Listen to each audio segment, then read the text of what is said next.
And welcome back to episode 38 of Backhouse Productions. Our newest guest, Lefty Delis. Nice to have you on. So this all kind of started because I was in the jacuzzi one day and I saw Lefty going to work out, and we started talking about we kind of jumped all over the map, and then we kind of landed, started talking about the water and the valley. Right. And we talked for like an hour. And I screwed my workout out. I screwed up my workout because I sat there and talked to you about life. Yeah.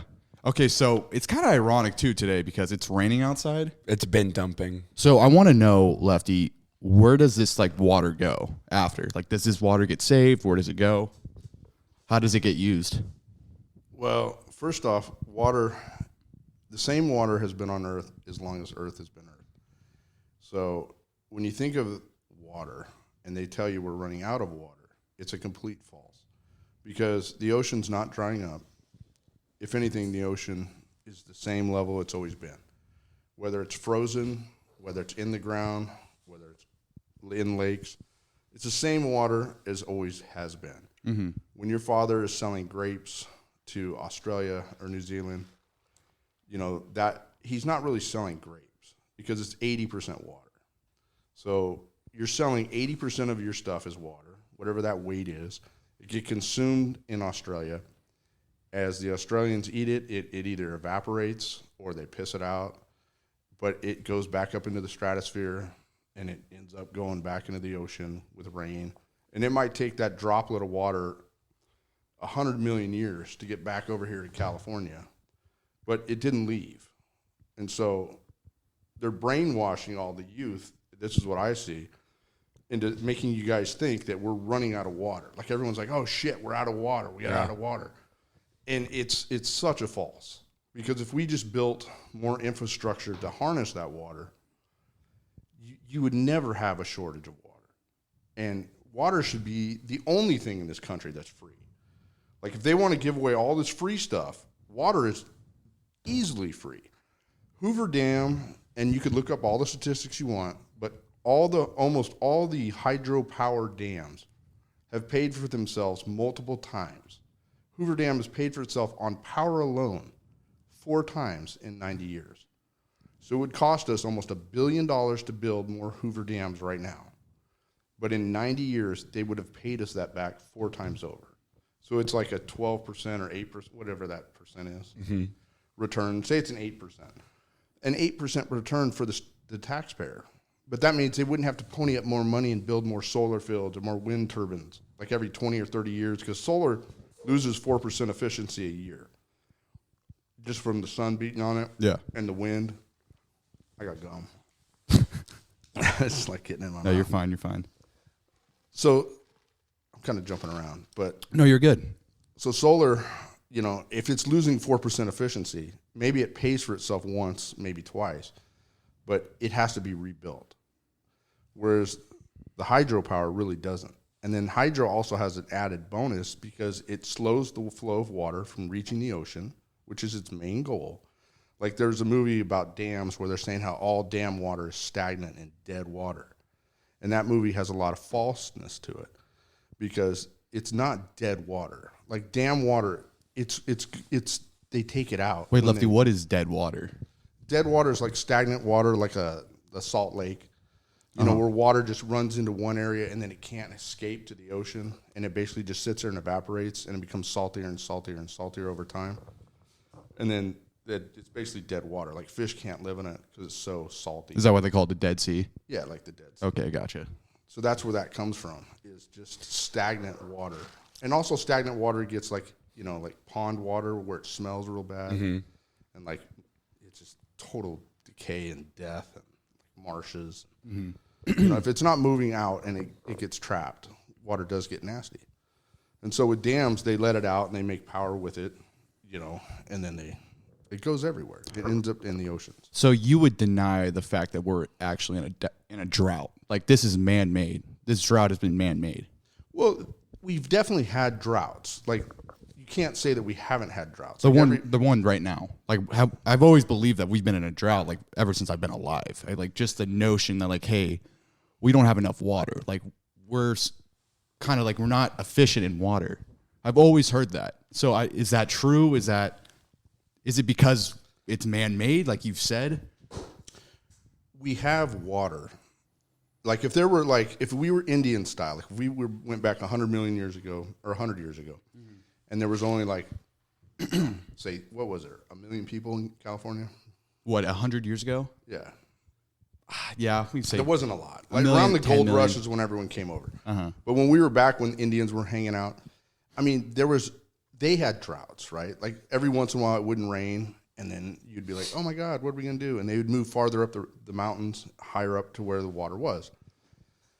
And then they would get water. So, God damn it, I'm way off. What do you mean? Don't be. You're all good at Lefty. Here, hey, you got us this whiskey, dude. This is great. Yeah. Here, I'm going to try it. I fucking hate whiskey, but... So this is a shout out to Brian Kirschman. He gave this to my brother Mario, Pucker's Chance. So Yeah, no, bitch and bottle. I brought some of that today. Thanks, share. Lefty. We appreciate it. I know you Nice guys little like chaser it. with a little cold brew. Oh, my God. Yeah. Dude, like, is there, like, do people actually like the taste of whiskey? Well, I think this is bourbon, isn't it? Yeah, it says whiskey on the bottle. Yeah, but Isn't bourbon whiskey? probably I don't. Dude, but like whiskey is, I mean, who actually fucking likes whiskey is what I'm saying. Like, does anyone actually enjoy the taste of whiskey? When you get older, you will. I mean, it's like everything. The more you drink of it, the more you like it. Is it kind of like as a kid, you don't really like coffee, and then once you get older, you kind of start to like coffee? I think the Will Ferrell movie, Kicking and Screaming, is why I like coffee. That's what got you? Yeah. Yeah. That's a great movie. When Coach Dicka, he like fires off and just like, makes Will feel like a little bitch for drinking tea. And I had always drank tea till I was like 28 or 29. You were a tea drinker? Total tea drinker. I loved it. You love the tea bags? Yeah, I love tea bagging. Fucking A, man. No. I like tea. And then when Will Ferrell, Coach Dicka just made him feel like such a pussy. Like it was unreal. Yeah. Like, you're not a man. And then he starts drinking coffee and he gets all tough and beating everybody up. And then, Yeah, but do you think like a guy like Mike Ditka, like a man's man, like he actually enjoys like a whiskey, like how I would like a Diet Coke? 100%. yeah. There's no fucking way. Like, he's got to know, like, this is shitty, but I'm drinking it because I'm fucking that It's guy. less calories than a Diet Coke, and it's healthier Dude, for a you. Diet Coke's 0 calories. It's fake sugar, dude. Yeah. There's all kinds of It's an cholesterol. artery clogger. But whiskey opens your arteries. Is it really? Well, yeah, it speeds up your heart. All alcohol does, right? Yeah. It's like, I would drink, okay, would you rather drink this or tequila? I like everything, dude. I'm kind of a fucking food whore in general. What's your go-to drink? I like gin and tonics.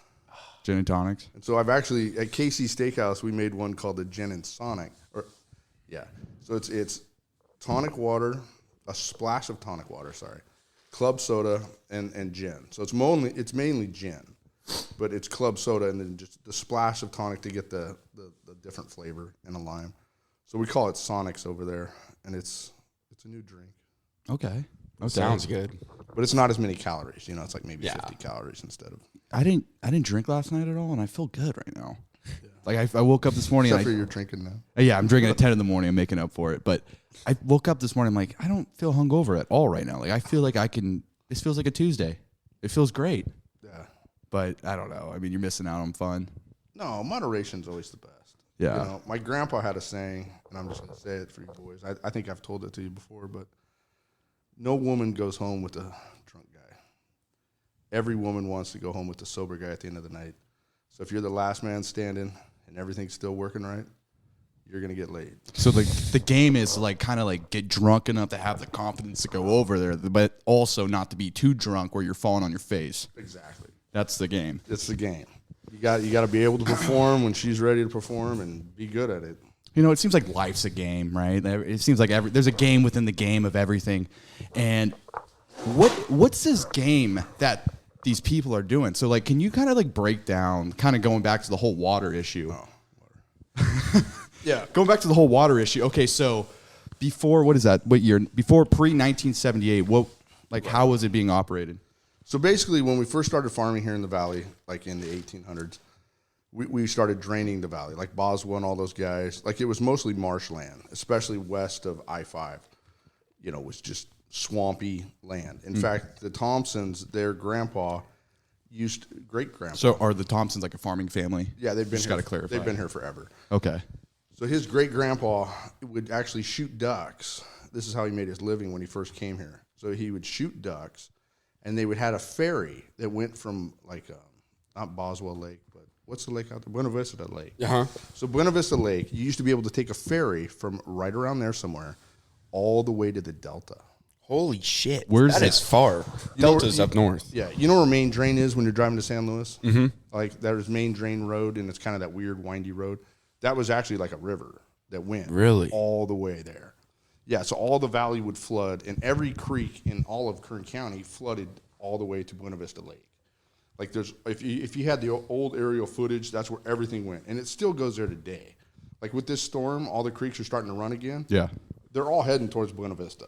Oh, shit. And so they'll go there, and then they basically just goes all the way out. Like even Kern River kind of goes to Buena Vista, and then it runs back that way. Excuse me. Which is the reason why you settle up shop in the valley, because it's the best spot to grow crops. Right. When they first came here, see, it's the topsoil here.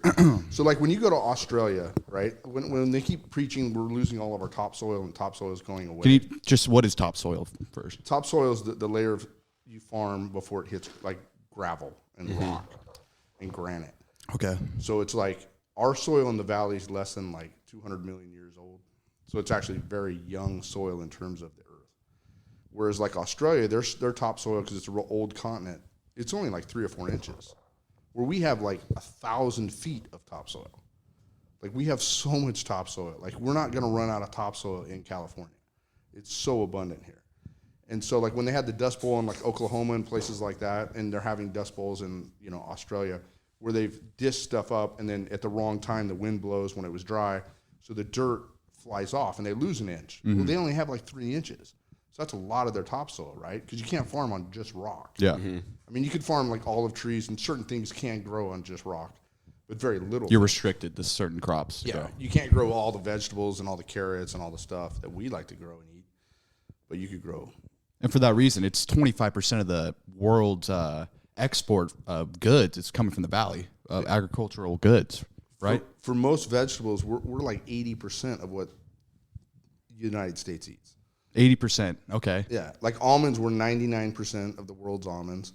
And there's a whole list. I mean, we could pull the list up of the top 20 commodities only grown in California. So, okay, let's break this down. So if 80% if 80% of the country is getting their vegetables from the Central Valley, why then over the last 40 years have they been putting restrictions on the water supply and like kind of cutting back on the production of those goods? Well, there's 2 problems that are really going on. So you have the environmentalists and stuff are saying, hey, we want to limit growth in California because you guys are spraying all these pesticides and all these chemicals and you're destroying the earth. And then there's also other farmers. Like we don't, like the guys on the east side, we don't give a damn about the guys on the west side.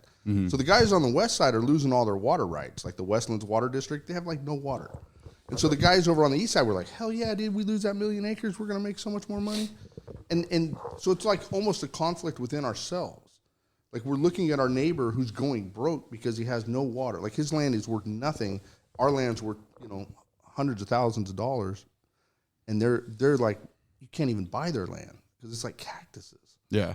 And you drive up I-5 and it's all that just, fallow ground and just trees dying.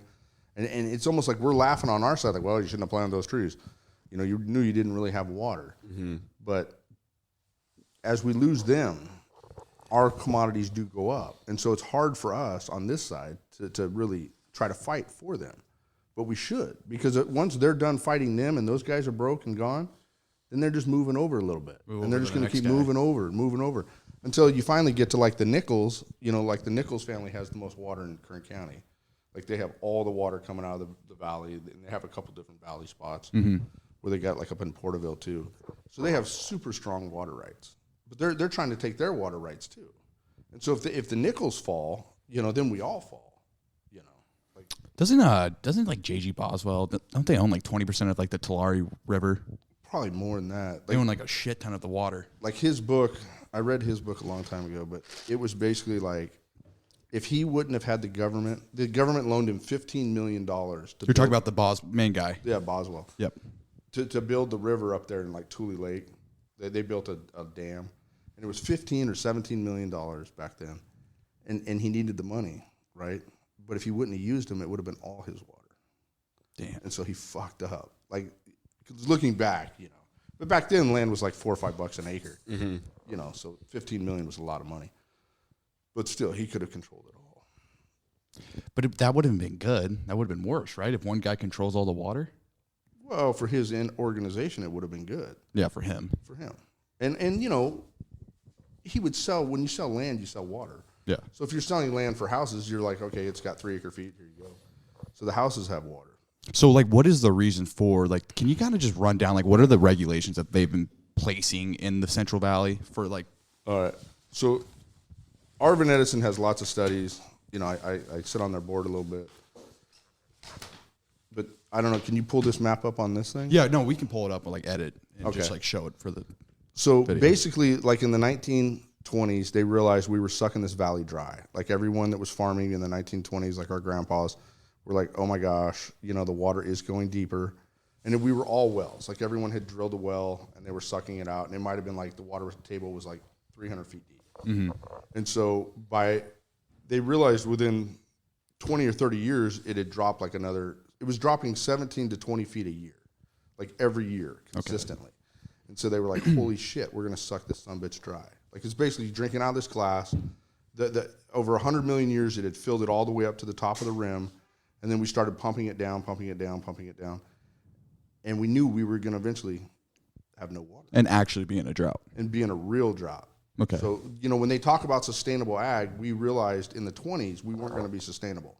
So we built these things called canals, and we moved water from where there is an abundance of water, Northern California, in the Sierra Mountains, and we pushed it all the way down to L.A. Like it goes all the way to really San Diego, if you want to look at it. And so when we built these canals, they came in, like the Arvin Edison one came in 1965. Basically, the water stopped dropping immediately because we started bringing in 3 or 4 acre feet from up here, and we were putting it on an abundance of land.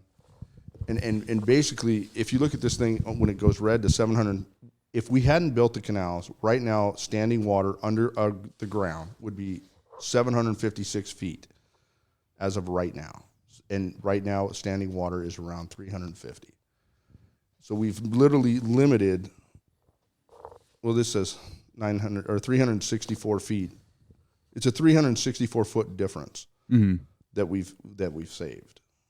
Just by building the canals. The canals. Okay. And then So is that problem solved? it was solved. Okay. But then, like in 1978, the government and the environmental groups basically started saying, you're killing all the fish. You're killing all the fish. Who are the environmental groups? You know, a lot of it, they say, like the real conspiracy behind the environmental groups, I mean, they say it's China. They donate tons of money. Wouldn't be surprised. Aren't they they're the head of the like environmental board for the what is it? World or something? Yeah, right? the world. Yeah, environmental board for the what is it? Where all the countries come together, have that meeting once a year. What's it called? The Bilderberg Group? No, it's not like the the Bilderberg. World Summit. Yeah, the World Summit. Like they're the head of like the environmental board. That's so dumb. But it's funded by the Communist Party. Russia was funding a lot of the environmental groups back in the 70s. And, you know, so has China. And there's proof of that, like millions and upon millions of money just flowing in, you know, to help these groups. Mm-hmm. Like there's a story where these 2 mountain lions, right? The mama mountain lion kills a woman jogging right outside of L.A. Okay.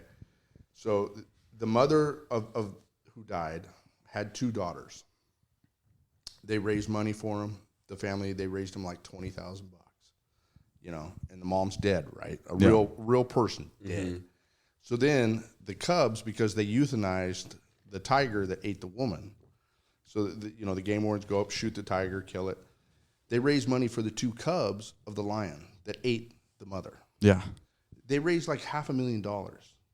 with environmental money and just people like, oh my God, those poor animals, what are they going to do? Yeah, you're supporting the So animals. here you over have the person. two people, they raise 20,000 and two goddamn cubs. They literally, you could just feed them your scraps off your table in the backyard and they'll be fine. Yeah. They've raised $500,000. That's crazy. So what's the there's psyche? just this, when you live in cities, I think something happens to you. You don't see wildlife. Like you're just stranded. You're constantly looking at concrete. Yeah. And you think, oh my God, this is how the whole world is. And that's why those people, when they come up to areas like Bakersfield and stuff, they fall in love with our towns and even nature. Like it's so beautiful. Like you're out in the middle of nowhere. You don't see anybody. Like, wow, this is how the whole world should be. And it should be. Like I love it when it's peaceful. Like when I go to LA, it's neat to see people, but it's hard. Like when you're around too many people, something happens. You go a little cuckoo. Yeah. How many people live in LA County right now? Isn't it like 8 million people? I thought it was closer to 10. Between San Diego and LA, it's like 20 million. Yeah. It's crazy. It's insane. And in Bakersfield, there's only like 500,000 people living That's there. nothing compared to cities in China. Like everyone looks at America like, oh my God, but India and China, those are real cities. Oh, no, they have, their population's in 2 billion people, like combined. Yeah, those are real cities. Like we're not there yet, and we might be. But if we really are like looking at it like Okay, so like farming. Wait, okay, so basically, they started off. They get all this money pumped into these organizations for there's no reason like where this money's coming from. Why is there so much? Like, why is there an excess of money going into the environmental groups?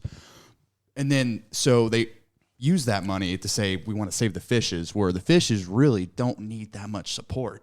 Well, Stuart Rusneg, who's Paramount Farming, right?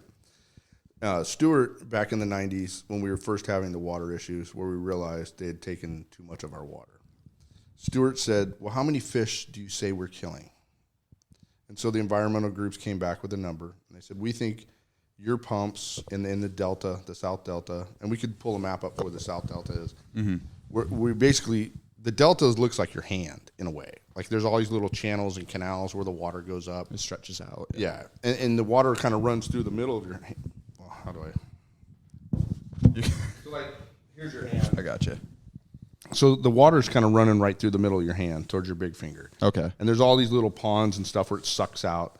Well, these kind of become stagnant when the flow limits. And so where it becomes stagnant, the fish die because there's no water flow. And it just becomes nasty and smelly. And they've built homes around the ends of these fingers. And when the water becomes stagnant and stinky, everybody loses their mind. Like everyone's like, oh my God, it smells like shit, because it does. It's like pond water that's not moving. That's dead water. It's dead water. Yeah. It's very stagnant. And so everyone's like, we need more water to flush this, so stop pumping, and release more from the dams that we've built, to get the smell out. And so one of the arguments that like some of the guys had, like Stewart, they wanted to dump water on the ends of the fingers. So basically we take it out up here, we build a pipeline, and we dump the water in here, so then the bay would flow like almost reverse, and it would come in and then still go out. It'd always be circulating. Yeah, it would still go out towards what's the red dam or the red bridge in San Francisco? The red Golden Gate. Golden Gate. So it would all flow out to the Golden Gate, which is the big finger. Yeah. Yep. Yeah. So it would work, and then you wouldn't have the smelly water if we took the water from here and dumped it on the fingers. So is that where it coming, like where you push the water out into the ocean? Is that what the reason is? Yeah, well, it's all going to the ocean. But where it's stagnant and smelly, the people lose their minds, and they're like, oh, my God. And another huge pollutant of that water that's killing most of the fish is the sewer farms. So, like, in the valley, most of our sewer farms, we actually farm with the water. So we have huge ponds, like 40-acre ponds, where we'll dump all your sewer in this little spinny thing. We siphon the shit out and all the solids. Yeah. And then after that, it drains into the ponds. And then the ponds, there's like, say, 40 ponds on the 40 acres. And it kind of filters itself. And then we take the water at the end. And we dump it on crops for cows. And that water is, I could take you out to Sewer Farm 2 here on Mount Vernon. At the end of Mount Vernon, I could drive you around the whole place. Rob Fanucchi farms it. It's super amazing. Like, it's just, he farms all the ground from it. And just that one farm's like 6,000 acres, of sewer water. And so in California, we have 42 cities that we know of that are still dumping into the ocean. They basically take their sewage, they filter it, and it goes through the same filtering process, but it's still kind of dirty. And they dump it, and it has all that free nitrogen that we could suck out and use it for farming. Like it's basically free food. And we're dumping it in the ocean, which is raising the pH. And like a lot of times they're talking about the jellyfish. Like there's a whole thing, like there's tons more jellyfish and the coral reefs start dying because of the nitrogen levels in the ocean. Well, all that is mainly human shit. Like they try to blame farming, but farming, it's illegal for us to dump water in streams that run to oceans. Yeah. Like we can't do it. So it's coming from the 42 cities in the Bay Area that are literally dumping the water. So for that reason, okay, so with the problem of like with the coves and like the ends of the streams, right? That's like with the dead water. So they're basically a response to that was pushing water back out there. Yeah. So that's what they're doing now, but that's created another problem. Right, of the smell. Yeah. So for every gallon, so it's only worsened the smell. Like it didn't even improve it. And it kills more fish because for every gallon of shit water, you need 10 gallons of fresh water. Right? Mm-hmm. So that's a lot of water. To put it bluntly, yeah. And if they let us farm it, like if they basically said, hey, like LA, instead of dumping it in the ocean the way LA does, if LA just pumped it back up to Lancaster and let us farm in Lancaster, there's no people up there. So Lancaster used to be farmed all over. You send the water to Lancaster, we grow feed for hay, and cows. Sorry, not for hay. Hay doesn't eat hay. No, you're good. But anyway. But these are all, this other page here is all the, you got to put these are all the rules that came in place that limited the flow of the aqueduct from 10 million acre feet down to about 4.2 million acre feet. And so it's running at like 42% capacity. And when the aqueduct was first built in 1978, and JFK has that good speech that I think you should put that on the video, where he's talking about how here's land with water to land without water. Like if everybody has water, this is how abundant California's valley could be. Because again, it's the best topsoil in the world. We have 1,000 feet of topsoil. Yeah, we have plenty. It's not like Australia with 3 inches. We're not like some of these other countries that don't have a lot of topsoil. Like Brazil, everyone's like, oh, Brazil's farming is so awesome. Brazil, it's a rainforest, right? And what that entails is the soil drains quite well. So when you're thinking of rainforest ground, it's like basically like hydroponics. So when we kill the topsoil, there's a little organic matter left when they first put it in. But once it goes through with all the 200 inches of rain a year, it basically pushes everything down. And so there's nothing in there. You're farming on nothing. So they have to have nitrogen every year, every crop. In fact, with what's going on with Russia, they know that the Brazilian corn crop is way off because they can't get the nitrogen. Like without the nitrogen, they can't farm. And so their units are going to go from like, say, 3 tons or 4 tons of wheat an acre. It's going to drop to like 1 ton. And so like that's why commodity prices are all-time highs. Like everything is going up because there's a food shortage coming, and it's all linked to nitrogen and topsoil. What does nitrogen do, though? What's it just makes it grow. It's like steroids for humans. Okay, and there's like when I farmed organic, and I have organic stuff too. Like I had 600 acres of peaches, and I had organic peaches, and so those organic peaches, like they were little, right? Mm-hmm. They weren't all puffed up and big, like, oh, hey, look at me. Yeah. I'm a big peach. But it's because we were injecting all this fertilizer. Yeah. Just giving it whatever it needs. Like whatever that thing needs, I just gave it to you. We're like organic is more like the North Koreans, how they don't have a lot of food. So they're kind of malnourished. Yeah. They're really kind of hurting. And so they're littler people, right? In North, what did I say? North Korea. Yeah. Natural North Korea, farming. they're shrinking. Like people are like 5 feet tall, like men. Mm-hmm. Whereas in America, we're like 6 feet. Like we're going the other way. Yeah. And it's all based on our food consumption. Like the more we're eating, like if you tried to put on a knight's outfit from 200 years ago, it wouldn't even fit you. Because they're all 5'8" back in the day. They were all like 5'8" was a big man. Yeah. Like 5'2" was like normal. And it's like a Joe Pesci. Like that's a normal sized man. Yeah. We were all malnourished. And now clearly we're not, some of us are. Yeah, now there's an overconsumption. Yeah. But we're getting bigger as a species. Yeah. Okay, so I'm jumping around. No, you did jump around there, but I'm kind of like, it makes sense with the nitrogen. Okay, so we are dumping the nitrogen out into the water, out into the ocean. Like that's getting wasted, free nitrogen for the crops. The raw sewage. Yeah, with the raw sewage. And that's what's really like when there's a lot of dieback in the Bay Area. Like I could send you articles upon articles that it's always, like the Berkeley pond whenever they release that sewage water. They're like, oh shit, we killed a bunch of fish today. So the fish aren't even getting saved. They're dead. They're like, Well, there's a lot of fish up there. Like, it's a great habitat. but they're not an endangered species, right? Wasn't that the concern? I mean, species are always dying. There's 5,000 new species coming online every year, and 5,000 species dying every year is what I think they estimate. And so we choose to save 10 or 15. Mm-hmm. And for some reason, that becomes headline news, like save the whales, save the polar bears, save this, save that. I mean, there will be another ice age. Polar bears will have plenty of ice someday because every 15 to 20,000 years, they say there's an ice age.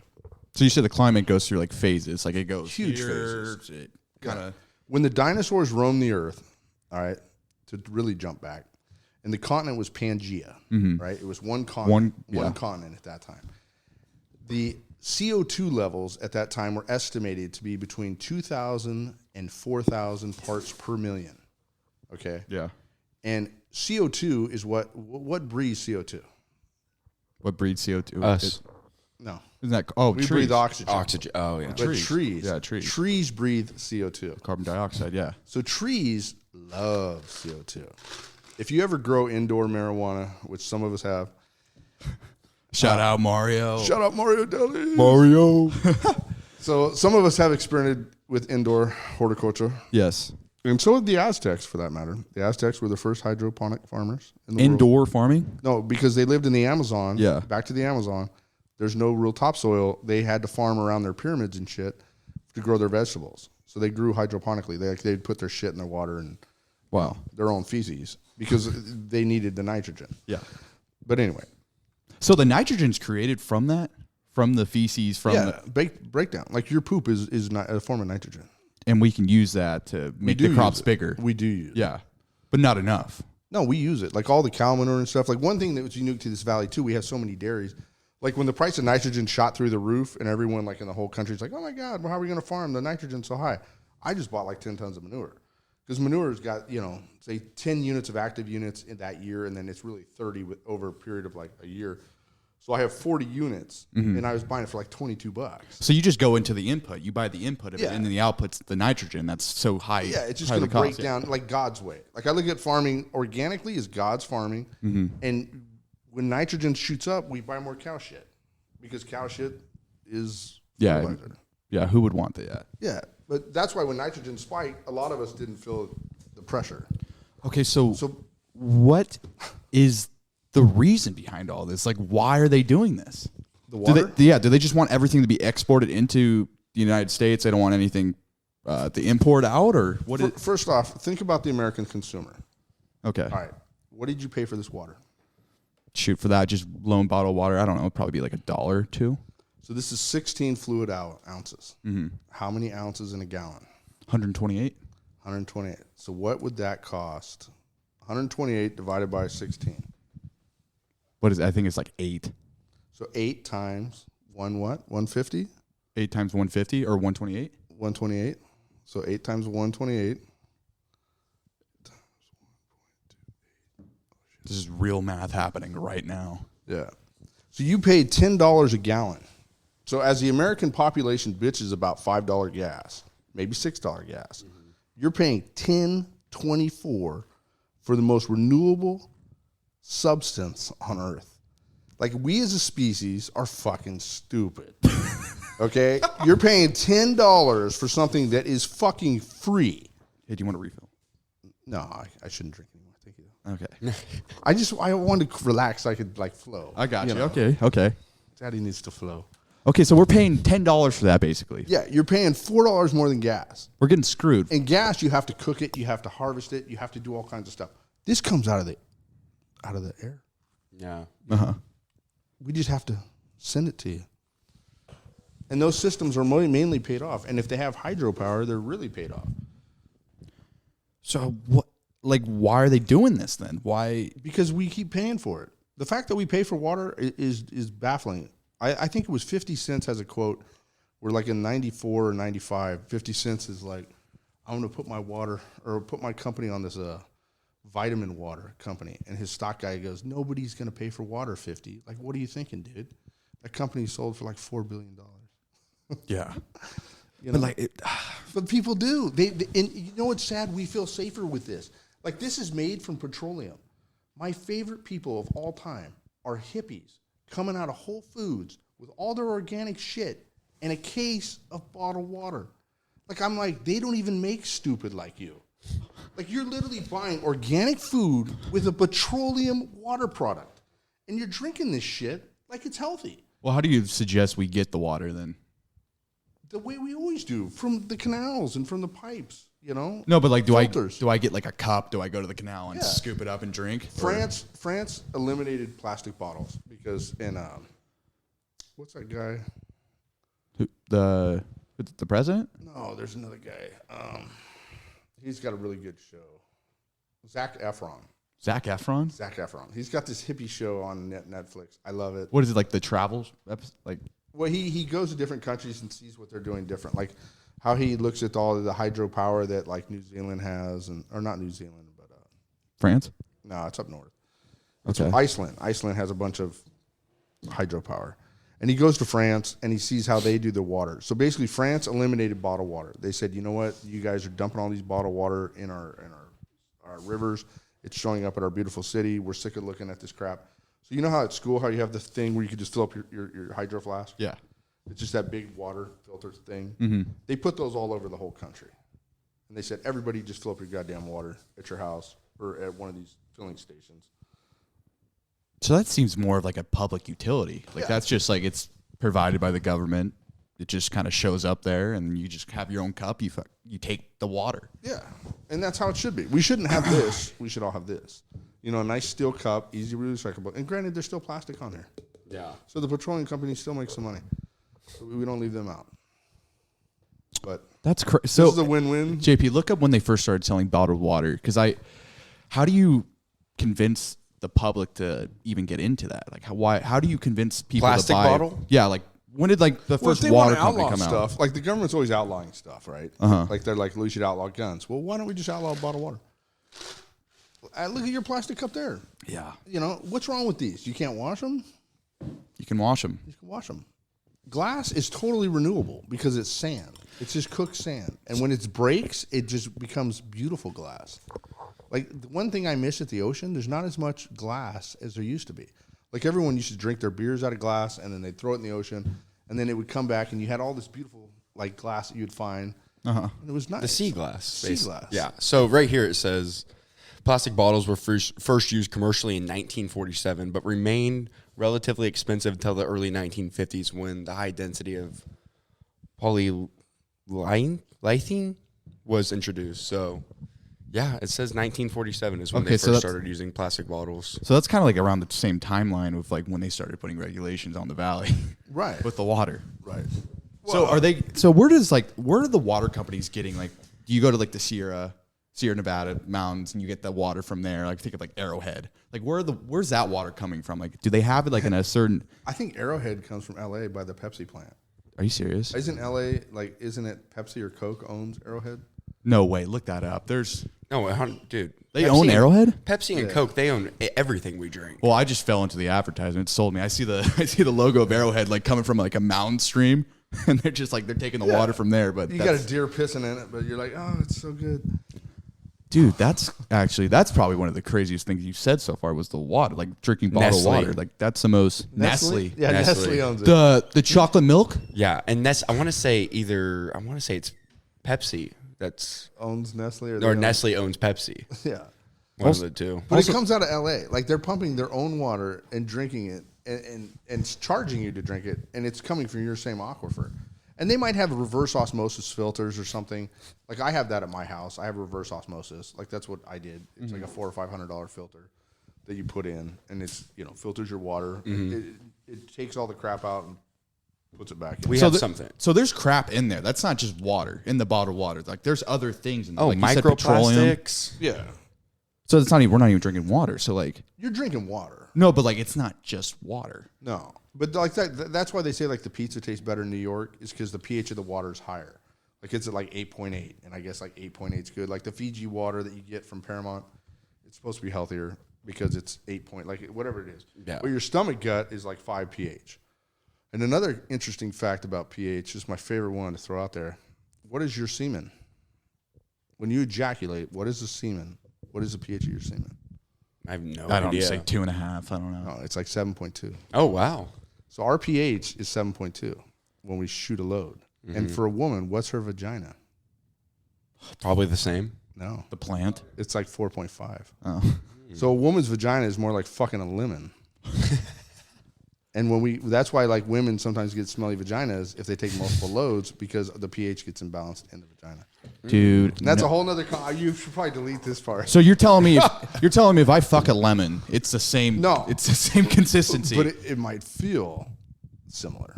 That's I've never fucked a lemon. groundbreaking. I've never fucked a lemon, so I don't know. I mean, if you cut a lemon in half, you kind of look at it. Right? That would With the right kind angle. of hurt John Paul right now if we Yeah. decided to fuck a lemon. I Tell had the story. I had an incident. This is out of a goddamn movie, Lefty. Please feel free to laugh because everyone I tell is just laugh their ass off, and I laugh with them. It's funny. Thursday morning, I'm going over to this house that I'm house sitting for this weekend. And I'm like, you know what? I'm driving by PCHS and I see Bottoms Up Espresso. I'm like, you know what? I'm going to stop and get a coffee, see a girl in some lingerie. Like, great way to start your day, Why not? right? See some cannons. Exactly. So I asked the lady, I'm like, hey, do you guys do cold brew, like ice cold brew? She goes, no, we don't. So I was like, all right, can I get a large ice Americano? She goes, yeah. I'm seeing her make it. We're chatting it up. She's throwing me off guard. I didn't realize it, but she hands me a hot coffee.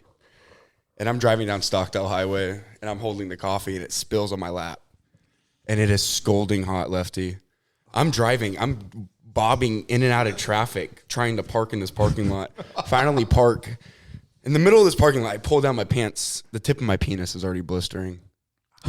So right now I have a little bandage on my willy, and I have this nice... I don't want to say No. There's another part It's that got just a burned. leg. I'm just letting Oh my my leg God. breathe right now. Fuck. Jesus, Yeah. dude. It got worse. Oh my No. God. Red's better than yellow. That's how I see it. Yeah, the yellow's the bacteria. Christ. Exactly. Yeah, so and it's funny. So, like, imagine that. Imagine John Paul right now fucking a lemon. it would hurt so bad. Crying. I really hope the But tip it of would my sterilize it. yeah. That would help. I really gotta hope fight the through the tip of my pain. penis I'd isn't put a lot scarred. Yeah, I put a lot of Neosporin on that. Oh, I have, man. Yeah, and A and D. the blister Use was it as, like, the intact. lotion. The blister on the tip of my penis was intact for about a day and a half, and it was nice because it was kind of a cushion against my underwear, and it popped yesterday.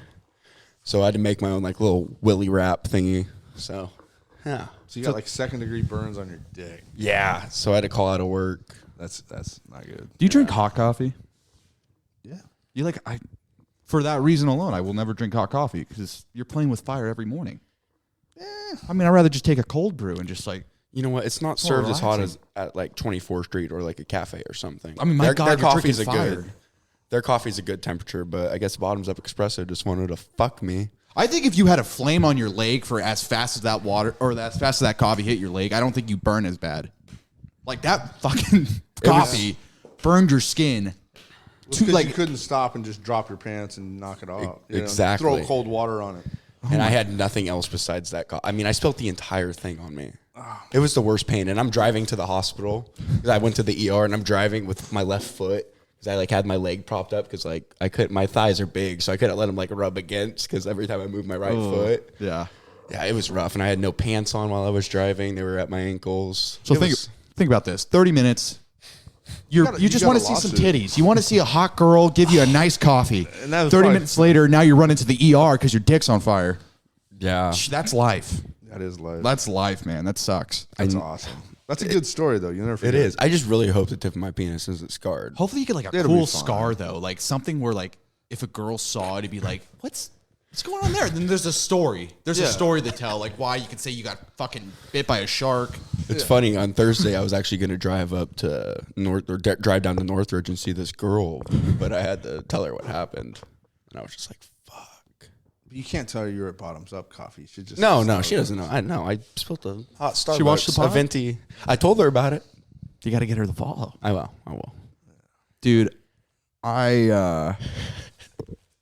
so this morning you sent me a video of basically everything we've talked about so far with the water, and the whole purpose of it's the title of the video is called what is it, Dry Desert. Yeah, Dry Desert. It's called Dry Desert. And so the purpose of all these regulations and all the environmental sanctions that are being put in are kind of leading to the point of like the entire Central Valley just being dry with no water to grow any crops. Right. So, like, how do you prevent that? Well, What can you even do? so like the San Luis Reservoir, we basically suck the water out when it's wet and when the stream's running, and we stick it in this San Luis Reservoir, and that one holds like 2.5 million acre feet. And so what we've asked in ag is to build like 3 more San Luis reservoirs to where we could hold 10 million acre feet. And if you've ever driven up I-5 towards San Francisco, you'll see there's not a lot of life.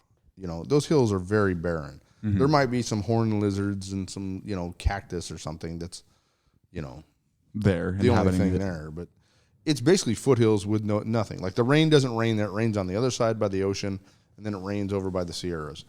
So that side of the mountain doesn't get a lot of rain. So we're like, let's build 3 or 4 more dams. Whenever it's wet, like right now when it's flooding out to the ocean, like there's hundreds of millions of acre feet just going to the ocean right now, like every day. Like one rainstorm is almost 10 years of our water runs to the ocean. So as a species, I don't know if we're just the dumbest thing on earth to even think that we're running out of water when in one storm more water goes out to sea than we could use for 10 years. But that's pretty fucking stupid. But you know what's funny too with the global warming like rhetoric too going out there, like how the ice is melting. Wouldn't that mean we have more water?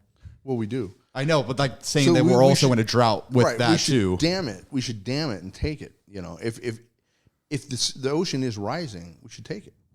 But when we do have an ice age, they know it's 300 to 400 feet lower, like the ocean level. Like it actually drops because ice forms on land. I mean, the icebergs went all the way to like Yosemite Valley, right? Like that was the parallel that stopped it across the whole U.S. Wow. So Joe Rogan, they had a deal where they were talking about the pyramids. And why are all the pyramids around the equator, right? Like this is interesting food for thought. But if the snow level was just north of Fresno, right around Yosemite, all the way across the U.S. and across Europe, and on the other end, it's like Brazil, right? Yeah. It was frozen all the way to like, a Brazil like in the middle. So all those fucking people that lived south of there and north of Fresno, they all moved down. We all moved down chasing animals because there's no animals where there's just snow year round. So we all moved towards the equator. And so whatever ruling tribe was taken over at that time, there was an abundance of labor because you had millions upon millions of people who moved down, and they'd be like, hey, man, I need work. Can I have some food? And you'd be like, yeah, by the way, my dad needs this goddamn pyramid built. It probably wasn't as civil as it was back then. They'd probably take them in as slaves and just like, all right, build a pyramid. You want food? We're the ruling party, and fuck you build me a pyramid. No. That's probably how it went, but I'm just saying to be funny. Like, you want food? Start building my dad a pyramid. That is interesting. But they're all around there. Like, you don't see them in the north. Like, if you saw them, like, in Alaska, like, pyramids, then I'd be like, all right, that theory's shot. But all the pyramids around where all the people would have been during Ice Age. Right along the equator, yeah. Right around the equator. And because of that, the ocean level had dropped, they say, 300 to 400 feet from where it is today. And, as more of the snow melts and stuff, and we're going into this global warming crap. And it is real. Like, there's 3 theories behind global warming. When I was a kid, there was 3. Now there's only 2. Now it's like we either go high desert and we're all fucked, or we go, all snow and we're all fucked, right? Like, either way, we're fucked. It's either ice age or disaster. Yeah. Mm-hmm. But when the continent, back to my Pangea thing, if you go back to Pangea, the Earth was 3 to 4 degrees warmer than it is today. The CO2 level was 3,000, parts per million. And right now we're only at 480 parts per million. Like when they say, oh my God, CO2 is killing the world, that's bullshit too.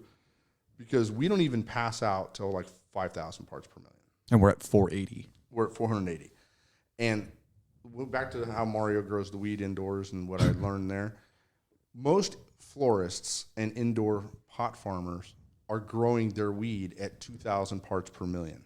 And the reason for that, like they're injecting, you see your water heater here, how it's fuming out? Yeah. You basically take the thing off the top so it fumes into your house, and you put a gauge up to see what your level is. And then that, as your water heater's cooking, it's releasing the CO2 into the room, if this room was full of weed, and it would raise the CO2 level, which plants absorb like crazy. Like it's like a form of nitrogen to a plant. Like when plants get CO2, they're happy. They're breathing. They're like, oh. It's like you doing an oxygen shot, right? They put the oxygen mask on you, if you're sick or whatever, and like, oh my God, you need more oxygen. It's the same thing for plants. Like plants love CO2. The more you give them, the bigger the leaves are. You know, like Pangea, think of big leaves. Yeah. Tropical. Like plants love it. Like carrots get huge on CO2. You know, buds on weed. Like if you smoke weed that's grown with CO2 in hydroponics, you can never mimic that outside because the levels are 480 outside. Whereas inside, you could get the levels 2,000-3,000 parts per million. The buds are thick as shit. Everyone's gonna be like, "Holy shit! Look at the crystals!" Like you're gonna be stoned as hell. And this isn't the say that I smoke weed because I really don't. I'm really a good guy. Yeah. But I like to study stuff about farming. In fact, weed farming books, the Grower's Handbook for how to grow indoor weed was one of the best farming books I ever read as a farmer. Like all the books I read in college, and they forced me to read. When I read the Grower's, Bible for indoor horticulture, God, what's his name? George something. You could look it up, but George Carvel or whatever. But he had this book, and it was down to the hour on when to change the water, when to change the lighting, when to change everything, like what strains to do, how to do mother strains, how to build the rooms, and just how to water in general. And so farming is a way of life, and when you see people that have broken it down by the hour, it's amazing. Yeah. Chris Kovac. That might have been. I don't know. It's a long The Hydroponic Bible. So maybe that's him. I thought it was. Does that look familiar? No, that's not it. It's No. a different one. it's called the Bible? Damn. Okay, so let me think this here. Okay, so everything. So anyway, CO2, Okay, everything like it has a function. Everything that's happening right now has a function of how it works, and then like to mitigate that function and the reduce the restrict or add on to restrictions on it. Do you think like there has to be a method to the madness? Like, why would someone want to restrict the production of something? Why would you put a carbon tax if that's so important for the plants? I don't know why CO2 is even an issue. Are they trying to like create? Like, they're almost just trying to create a new normal, like something that's like another. They're trying to method. charge you for air. Okay, air, which is free. They're basically putting a tax on air, and it's their way of doing it. Is CO2 is how they could monitor where the CO2 level is, and by doing that, they're putting a tax on businesses. So it's the same as water. They're basically putting a tax on water, the most renewable resource on Earth, and now they're doing it with the air. Okay. With the CO2 levels. So right? it's just a 2.0 version of the water. It's a 2.0 version of the water. They're just coming after us with another bullshit tax. And again, air is the most renewable resource. That's another renewable resource, right? That it's kind of hard to. How do you get that taken away from you, though? Yeah, like algae, everything makes air. And it's all like how God made Earth, right? Yeah. In my mind, like God made Earth totally sustainable, and maybe there are more planets like Earth that God made. I mean, He probably had lots of hobbies. I mean, I think if you have an infinite amount of time, like how great would heaven be, right? Like as soon as you go to heaven and you realize, holy shit, I'm alive forever. Like you'd never have to worry about food. You never have to worry about dying again. Like you would be kind of like, this is bliss. Like you take away a couple of our worrisomes that we have as humans, like it would be pretty crazy. Like I'll never die. Like think about that. I will never die. I will never need food again. Yeah, never needing food again would be a big one, I think. Yeah. I think even that though would be like bigger you'd than be like, hey, I like never to eat. dying. Like, come on, dude. Like pasta tastes pretty good. Like, you know. Oh, that's interesting. Okay. But there's a lot of theories behind the Bible, like that kind of stuff. But God made everything totally renewable on Earth, right? And so if we are truly hippies and we want to go back in time and be like, we want to live like nomads, then we've already done it. Like just let the farmers have the water, and the more water we have, the cheaper your food gets. Like you want to make things go down and like right now we're going this period of inflation. Yep. If you want a deflation, lower power for all Americans and lower water. Like those two things, like most businesses, what kill them is their power bill. Like they're paying $8,000 to $10,000 a month PG&E like that with PG&E. But if you give us all hydropower, where we're just fucking jamming through water through all these pipes and just making power, we're spinning those turbines, like all the way down the mountain. Do you think there'd be like a negative side to that? Like, do you think it'd just be all perfect if that happened? Or do you think, what would you take away if you were able to do that? I think the only thing you would take away is when they first built nuclear power, they basically said, we will have, by the year 2000, if we keep building nuclear power and all these power plants pay off, because they had like a 40-year lifespan to pay off a nuclear power plant, They were like, by 2000, power will be free. And it's kind of how the internet became. The internet became free, right? Yeah. Like, why is the internet free? Because they built all the infrastructure paid off, and now it's mass communication. If we kept building power plants that paid off, like Diablo Canyon and all these other ones, power would cost nothing. But we quit building them because we got scared. You know, and nuclear does have a fallout. Like, there is nuclear fallout. Like, you can die from it. Even though less people have died from nuclear than a lot of our other fuel sources, they still died. What about like the argument for like the CO2 levels rising with like the atmosphere and like tearing the ozone layer for us to even breathe oxygen? Like, is that a concern, or is that just not valid at all? It's definitely a concern, but again, the more CO2, the happier plants are, so the bigger trees get and the more life you get. So back to when I was in school, we had 3 theories of global warming. And one of the theories was, as the sun comes down and hits the earth, because it's hotter now, you actually create more evaporation. As the sun beats on the earth, which is 3/4 water, you get more cloud cover. The cloud cover then blocks the fucking sun, and we create more rain. When the continent was Pangea, the whole earth was basically a tropical rainforest because we were 3 to 4 degrees warmer. If the Pangea theory happens because of global warming, we will not have a food shortage in this country because, like, the Sahara Desert will be food. It'll be rain. It'll be tropical rainforest. So, I mean, if the world warmed up 4 degrees, in my mind as a farmer, it's going to hurt farming because there's going to be food everywhere. There's going to be too much of it. There's going to be an abundance of food. But like they use it as like They don't know what's going to happen. And that's what they need to say. They need to say, you know what? We don't really fucking know. Just like I don't fucking know. But I just know that Hoover Dam paid for itself 4 times over. Mm-hmm. You know, solar fields are not going to pay for themselves 4 times over. So let's just build more Hoover Dams. And a lot of the new dams, in one of the books that I brought, X. What's the name of that book? X. Can you get that book? Winning the Water Wars, I think. Oh, yeah. Do you want to get all this stuff over here? Just the... No. This is a good book. So it's called Winning the Water Wars. Okay. And this book talks about how we win the war that we're fighting. And right now, their big thing is when we stop a stream, salmon can't swim up that stream. But like the San Luis Reservoir, we're dumping water that's not in a stream. We're taking the water out of the stream when it's full. Like, we're basically siphoning it off an inch or two, and we're throwing it in a whole nother pond that's not related to the salmon area. And so we want to build 4 or 5 more of those ponds to store 10 million acre feet. So if we siphon water off when it's running a lot and we dump it in another area like your pool, you know, we build a whole bunch of pools. We take the water out. We fill up all these pools. Everybody's like, oh, my God, those pools are so awesome. Let's ride some jet skis in them. And we're like, all right, so you create wealth because every dam that's ever been built has created nothing but wealth. It becomes a ski community like Bass Lake or Huntington Lake or Shaver Lake. All these areas create massive amounts of money for basically mountain land that's basically nothing. Like, sure, there's some beauty walking up to the mountains and looking at some trees and shit, but when there's a lake, there's real beauty. Yep. There's fishing. There's all kinds of stuff. And then there's hydropower getting from it. So building more dams is only going to help more things. So more water creates more wealth. More wealth. It's you're going to create jobs 3-fold over. You're going to create more life for fish because fish like water too. And so does wildlife. Like around the San Luis Reservoir, there was literally frogs and fucking cactus. You walk up there now, there's deer everywhere. Tons of deer. There's tons of pigs. Like all these wild boars have moved in around there. Mm-hmm. Like you could literally, like we used to shoot like fucking 20 pigs a day up there around there. Because we had the Wells Fargo lease next to it. And we literally killed 20 pigs in one day.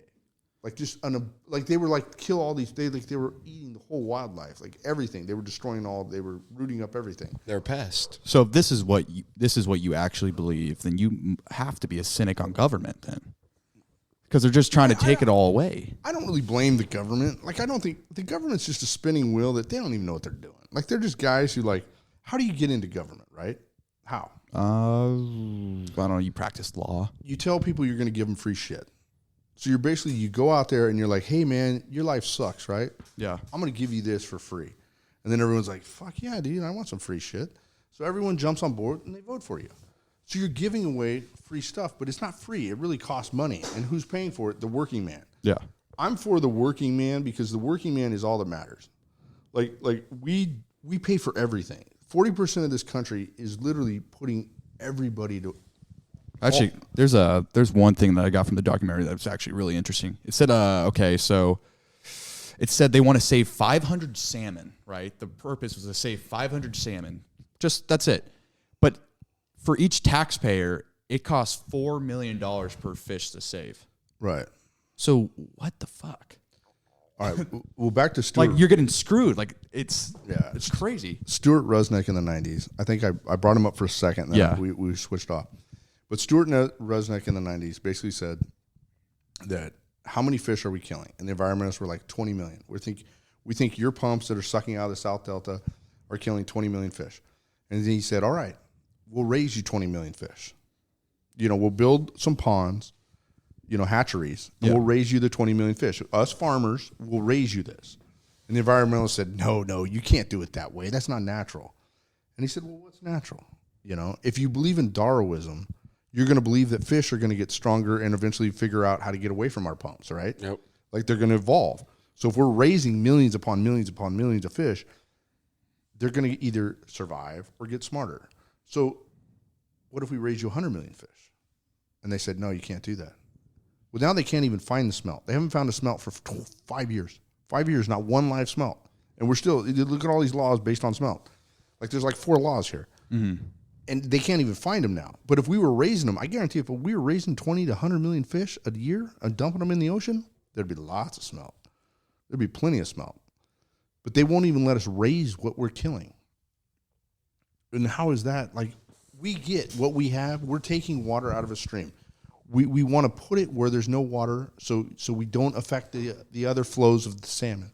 Like, we're trying to do everything you want. And that's why this book, Winning the Water Wars, it talks about that. Like, we need to take water out of streams and put them somewhere else and not impede the flow of the river. So if you guys want to go kayaking, go kayaking. We don't care. Mm-hmm. Like, have fun. We want to kayak too. Like, most rivers that you kayak down, they do have a dam in front of them somewhere because then it's a steady flow of water. And when there's a steady flow of water, it's good for the fish because fish don't like dirty water. When it's a flood, they don't like it. Like, they can't breathe. They die. Fish don't like no water. Like, fish have a real trouble when there's no water in the stream. Yeah. Like, they die. Makes sense. But when there's a steady flow of like 4,000 or 5,000 cubic feet a second, they love it. Like, they're like, thank you, Lord. Like, I could move. I could eat my ponds here. I got food. The algae's alive. Like, fish like a steady flow, just like we do. And with the turbine spinning, like it makes more power. So as a result of all these legislation getting put into the valley, how has this affected farmers? Like, are farmers just like selling shop? No, I think farmers are scared though. I mean, certain crops are getting hurt. Like, almonds have taken a bad beat. Like, how drastically are farmers getting affected from these like laws? Well, when my grandpa was farming in the 60s, mm-hmm. he paid $10 an acre foot. I have water as high as $950 an acre foot. And so from the 60s to now, 60 years. So you think of inflation, I'm paying $950 an acre foot plus pumping. So that's another like $40, $50. So I'm actually probably, let's just say I'm $1,000 an acre foot. He was paying $10. My grandpa flood irrigated, okay? He was flood irrigating hay and cotton because that's what they grew. Now I've diversified into, mainly citrus and grapes, high-end crops, high vegetable crops that have lots of tonnage. Because, like, when we diversify into a vegetable crop or into a fruit crop, we get way more tonnage. Like potatoes, I get 80,000 pounds an acre. Like, when you're growing wheat, you get like 4, maybe 3. It's nothing. Yeah. Like tons. I'm talking tons per acre. Did I say pounds? No, I think you said pounds. Well, it's 80,000 pounds, but it's really 40 tons. All right. Okay. So, but like wheat, I'm getting 2 to 3 tons. So it's like the higher in the crop, the more money we make. That's why I don't worry about food shortages. Because like even the Midwest and stuff, like if we do have food shortages, people will grow more potatoes. Like you get an acre of wheat that's like 2 to 3 tons, and we make 40 tons. A lot more food per acre. And like rice is like 6 to 8 tons. And China's growing more and more potatoes now too. Isn't there there's a fertilizer shortage right now because of the Russian-Ukraine war? That's part of it. And just over-regulation on that. And so basically being a farmer, it's not as profitable anymore. I don't know. I mean, there are some farmers that I know that are rich as fuck, and I'm not one of them, and it makes me sad. But I didn't do what they did. But like the concentration of wealth is getting shorter. Like there's only a select few companies that are now making money from the farming industry, whereas before there there's a more variety of farmers out there that were profiting. Farmers, okay, if you want to talk about farmers, Because this is who it's hurting, right? It's hurting the Central Valley. It's hurting the farmers. 120 years ago, it was something like 90% of all people lived on farms. Now we're less than 1%. We're not even 800,000 people in California. That live on a farm, only 800? No, that farm. Only Not even 800,000 people farm now. Yeah, we're less than 1% There's almost of the whole population of the U.S. We feed all you fuckers, and we're less than 1%. Yeah, there's what, 350 million people in the U.S., only 800,000 farm? Yeah, it's like that. And every year it's less and less. Like, more of us are dying. The average farmer's like 65 years old. Or They're 68. dying off, and they're not getting We're replaced. fucking dying off, and our kids aren't taking over. And here's another thing that I love to tell people. How many years have I farmed? I'm 47 years old. I took over in 1998. So I farmed like 25 years. Yeah. 30 years or 26 years. You know, I've only grown 26 crops. You know, even though I've double cropped some, so maybe I've grown 50 crops. But that's it. Mm-hmm. Whereas like a doctor might perform 50 surgeries in a year, or in a week, Yeah. right? And a teacher might teach 50 classes a week. Like, I'm doing 50 my whole life. Like, there's not a lot of us that know shit. Like, I'm an expert in my field. And there's lots of experts that have like maybe 40 years experience. That's only 40 crops. 40 times they've done the same thing. None of us know shit, you know? And I think farming is in everyone's blood. I think it goes back to when we were caveman, because when you select food to eat, right? You go into a grocery store to eat. You're basically deciding what you want to eat for you. Yeah. And why do you know what to eat? How do you know what's good for you? Most people don't. But you do, right? Everyone knows what's good. Like, you know what you want to eat.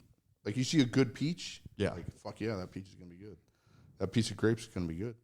Like, your eye, you see the red, you see the size, you see the taste. You see that steak, you're like, holy shit, that steak's going to be phenomenal. And then you smell it. Like, we all know how to farm. Like, when I tell my workers what to do, I go, if you won't eat it, don't pick it. When you're out here picking these grapes, if you don't want to eat that grape, don't put it in this goddamn box. Because if you put it in that box, no one's going to eat it. Yeah. You put in this box what you want to eat. And every single person will be like, hell yeah, dude. And I make it simple for them. Right? So so then everyone understands what's the type of product you want to get out there. What I want to sell you is what you will eat yourself. Yeah. Like, people, if you're picking it, please God, make it what you want to eat. Don't take home the good stuff. You know, put it in the box. Take home the shit. Like, I'm like, take the doubles home. Mm-hmm. Like, when we were picking cherries and stuff, everyone, you know, you see that big red cherry, they're like, oh, fuck yeah.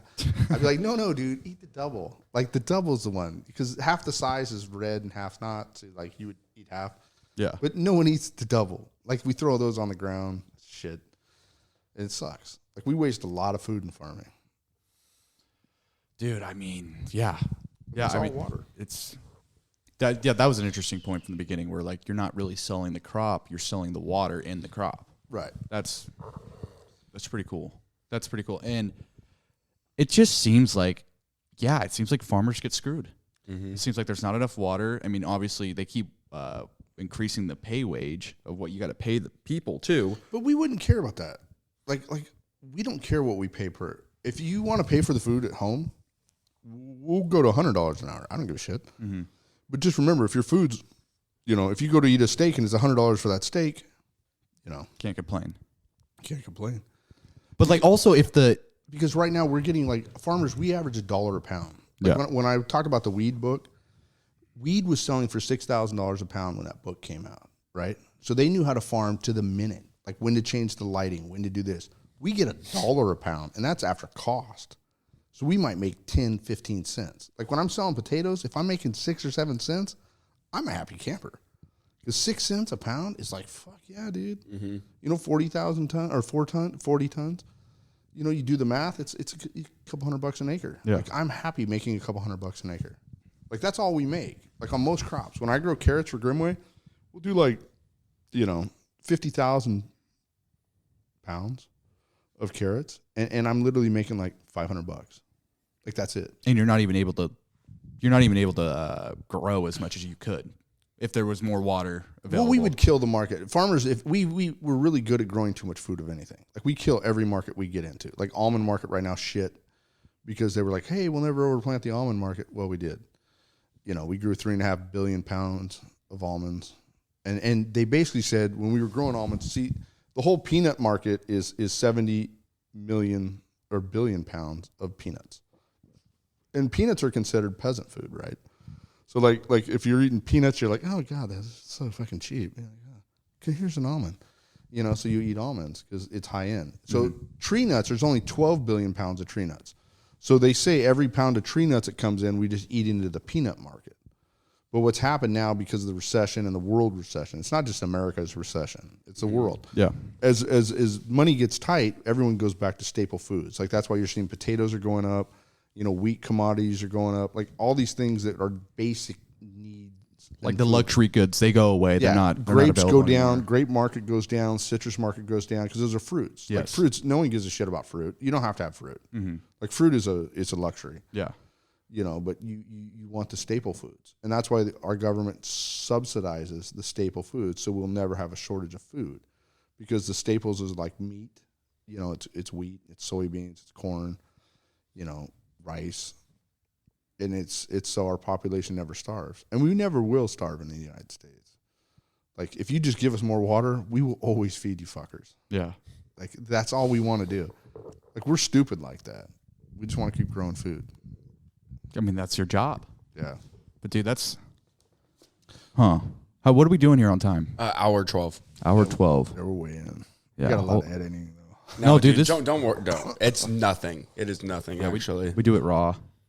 God, okay. I think we talked a lot. Yeah. A lot. That's Lefty, like what? I know because you're a farmer, you were interested. Like what age was this? Like right after you got done with college and you had to start farming in '98 that you like fuck, like I need to start learning more about the water? No, I've always loved water. Like when I was a kid, I used to build dams and stuff and play with water. Just in my backyard. Like I made ponds and shit. I mean, I've always loved farming. Like my dad, if he were alive, he'd tell you, I mean, I was out there as a young man. I mean, I was fucking around in the dirt when I was, 5 years old. Wow. Like I was driving tractors by 12, like dusting grapes. I just absolutely loved farming. I loved everything about it. I still love it. I think that, we are the backbone of this country. We're the only thing in this country that still makes something. Like a lot of people, like all this internet shit, I still don't get it. Like I don't get why YouTube and all these things, like I get people watch them on their phones. Nope. But if you had like a power outage and none of this internet shit worked again, like you still need me. Exactly. Yeah. You're Like, putting the you're food on always the gonna need tables. Were you guys considered essential? We are a total essential. No, but like during the COVID pandemic. crap. Yeah, you guys weren't even essential, right? I went to work the next day and I told my workers this very simply. I said, if we don't work in 6 months, there'll be no food. Yeah. I said, I'm going to be here every day. And if you guys want to be here, you guys could spread out. Everybody could take their own row.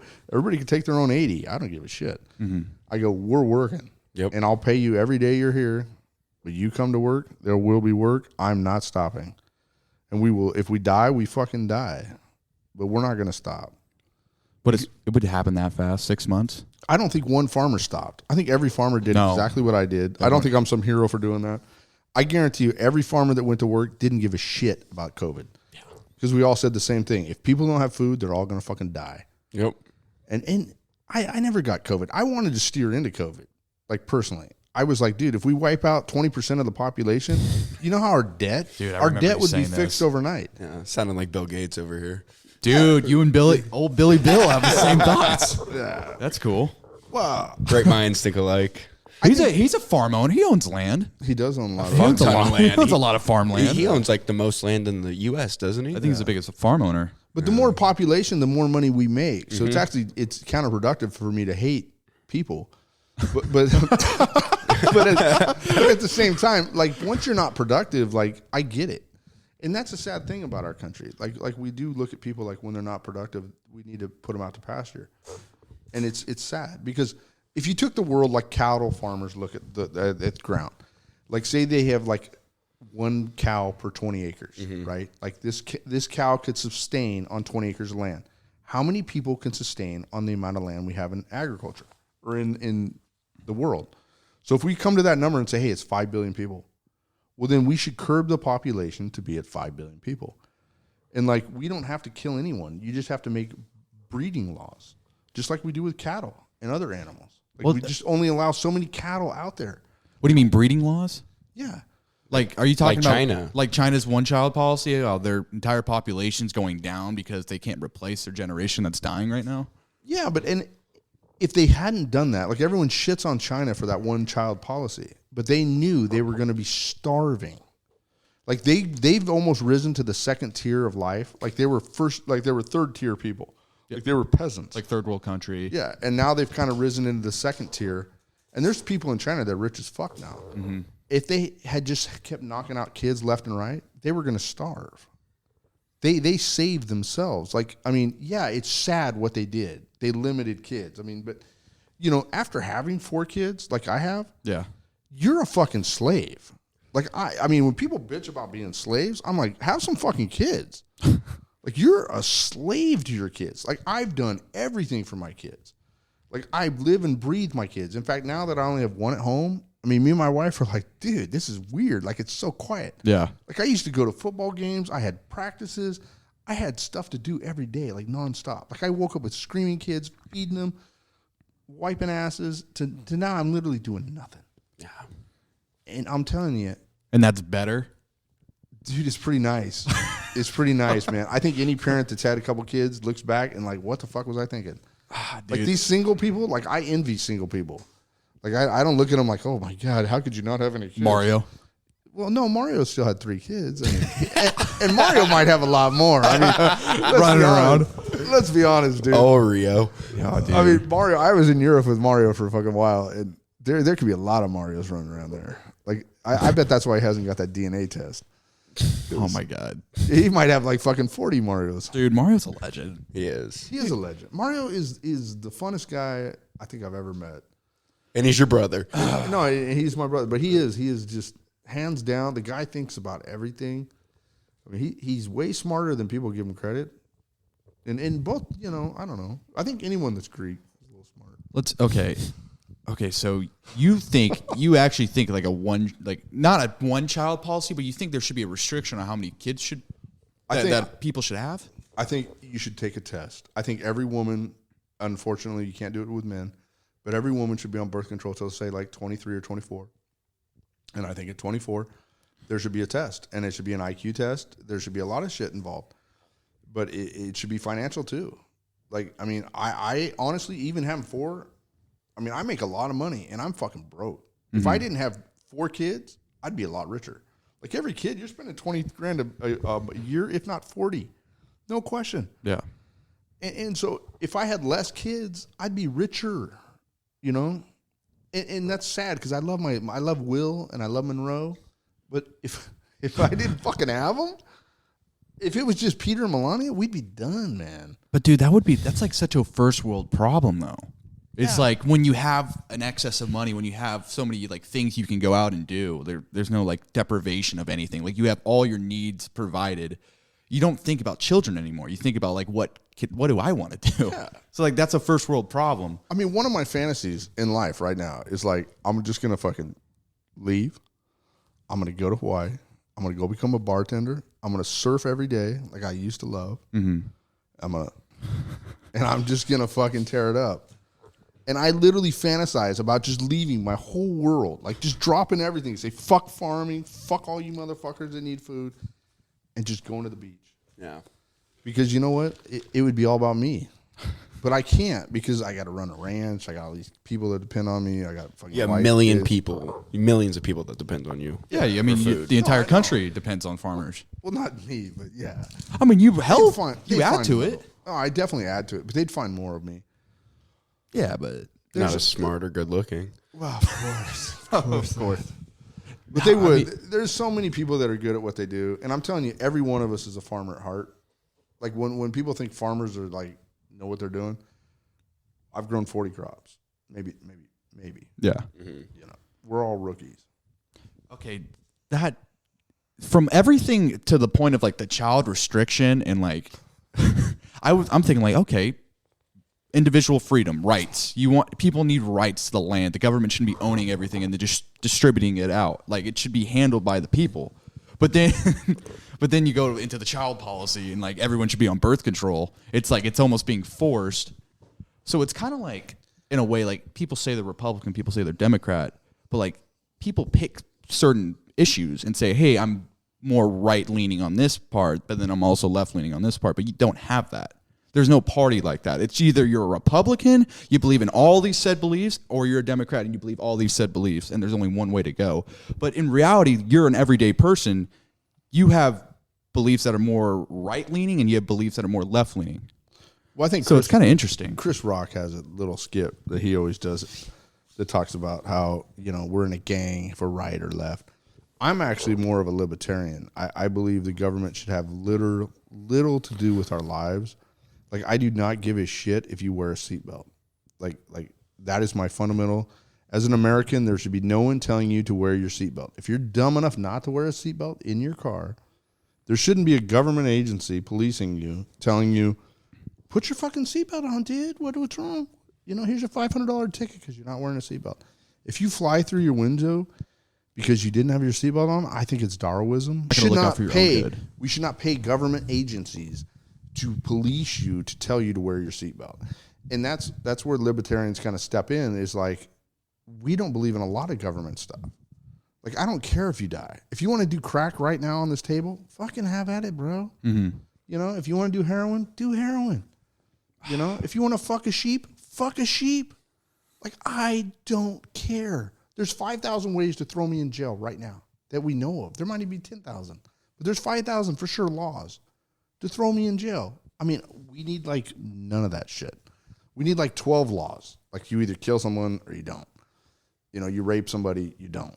So like something like the 10 Commandments. Yeah. I mean, let's get back to the basics of life. Fuck all this other bullshit. Like, all these people are like, oh my God, there's school shootings. Arm the fucking teachers, dude. When I was a kid, we all had guns in our trucks. Like, all of us. I brought a pipe bomb to school in junior high. A fucking pipe bomb. I literally, in junior high, had a pipe bomb. I showed kids how to make them. I was like, look, this is what we're doing on the ranch. We're blowing up fences. You know, I mean, we were blowing up squirrels. I mean, that's what we did. We would put little fucking M80s in frogs' mouths and let them hop off and then blow them up. And we thought it was fun as shit. But then at the same time, you want girls to be on birth control till 24. If men, who's giving them the birth control? Again, the government. I mean, so that's what they handle. They just give people birth control. The government should be there for the military, but they should spend half of their budget on education. Right now, we spend $700 billion on the military. I don't think you can do anything. And we only spend $70 billion on education. That number should be half. We spend 15 times more than all of the world combined in our military. 15 times. Like, our military is crazy big. Like, we have so much capacity to destroy this world multiple times over. And I don't think we don't need the military. I think we need to downsize those fuckers. I think everyone who talks negative about the military ends up dead. You know, the government definitely is run by our military. Like, totally. I mean, General Patton, he wanted to take out Russia back in the fucking 40s, and they killed him. I mean, they've killed almost any guy that steps out against them. I mean, JFK went against the military. He's gone. Like, a lot of people think the military runs this country. And they're scary. Like, they like war. Yeah. And war is not the answer to anything, man. I mean, it's almost like a war-driven economy. Greenpeace, I mean, we need to help everybody. So now this is like the pacifist talking. Yeah. This is like this. See, there's layers to people. It's not just one way or the other. Like, you're not thinking like, yeah, U.S. war, let's go. Or like, no, I think we just need to feed the world, dude. If you gave us, like, if Bill Gates came to me tomorrow and said, hey, dude, let's feed Africa, I'd fucking find a way to feed Africa. Like, I would find water. I would find dams. I would make the infrastructure. I mean, when the English ran Africa, they had that son of a bitch going. They had wheat farms, just like the U.S., all throughout the middle. And then they took out the English, killed them, you know, threw them out of the country, and then fucking Africa went back to fucking Sudan grass and shit. Didn't the English give up their power? Well, they kind of relinquished it. They were kind of thrown out. Who threw them out? The fucking Africans. It's same with like India. Like everyone kind of shit on the English. Like, the English were like, hey, let's do it our way. And everyone's like, fuck you. And then it went back to fucking people killing each other again. But as a libertarian, you should be fine with that, right? If they just want to live the way they want to live. I just want to feed them. Yeah. I guarantee if Bill Gates put me in charge of his African funding deal, I would have that son bitch running like food everywhere. I would find ways to make food. Yeah, I think the overall message from this pod is we want more fucking water. Yes. More water, more food. And the cheaper water is, the cheaper your food is. Let's have a deflation, not an inflation. A deflation. And the only way to have a deflation is cheap food, cheap water, and cheap power. Give the farmers their water. And give yourself water. I'm not saying just for farmers, for all of us. No one should pay $10 a gallon for water. You should be getting that for free in your little Yeti. Okay, so with the France example of like they got rid of plastic bottled waters and they just have like public utilities all around the city. What have they been able to do with that? Like, so they've been able to save money and then they put it to somewhere else, or what is that? Get rid of waste too, like the plastic bottles, like Lefty said. I'm saying like if you replace that, like you're saving money, right? And you're not filling up your dumps and all that stuff. So then where does that money go to something else? Like, I'm sure it does. I mean, the government's really good at spending extra money. Mm-hmm. I don't think they ever have a problem. We had one guest come on, Ambrose. He was talking about how he's working for this what is like some space thing, like some an aerotech, but it was like funded by the government, and like they give each like department like a budget of how to spend, and like they give their budget so big where it's like they were talking about like a little piece for like a computer, and they like this piece had to be like made in like from the 1970s like edition, and it was like $1,500, like right what the budget was. But then Ambrose said like you can get something today that's modern for like $5, but like they're overspending for the same thing they can buy for $5. So it's like a mismanagement of money. And so like government handling that, because people don't care. There's no identity in public. Or, I mean, there's no identity in government. Like no one owns, like there's no individualism. Like I don't own that. Right. Everyone owns it. So I don't feel a need to actually act on it properly. Right. So, well, like a college school, like let's talk about Cal State, right? Yeah.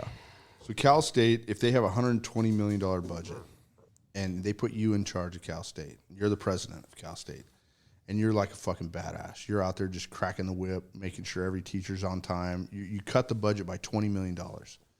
And the next year you're like, hey, dude, I saved $20 million. You know, I only spent $100 million. There's $20 million left over.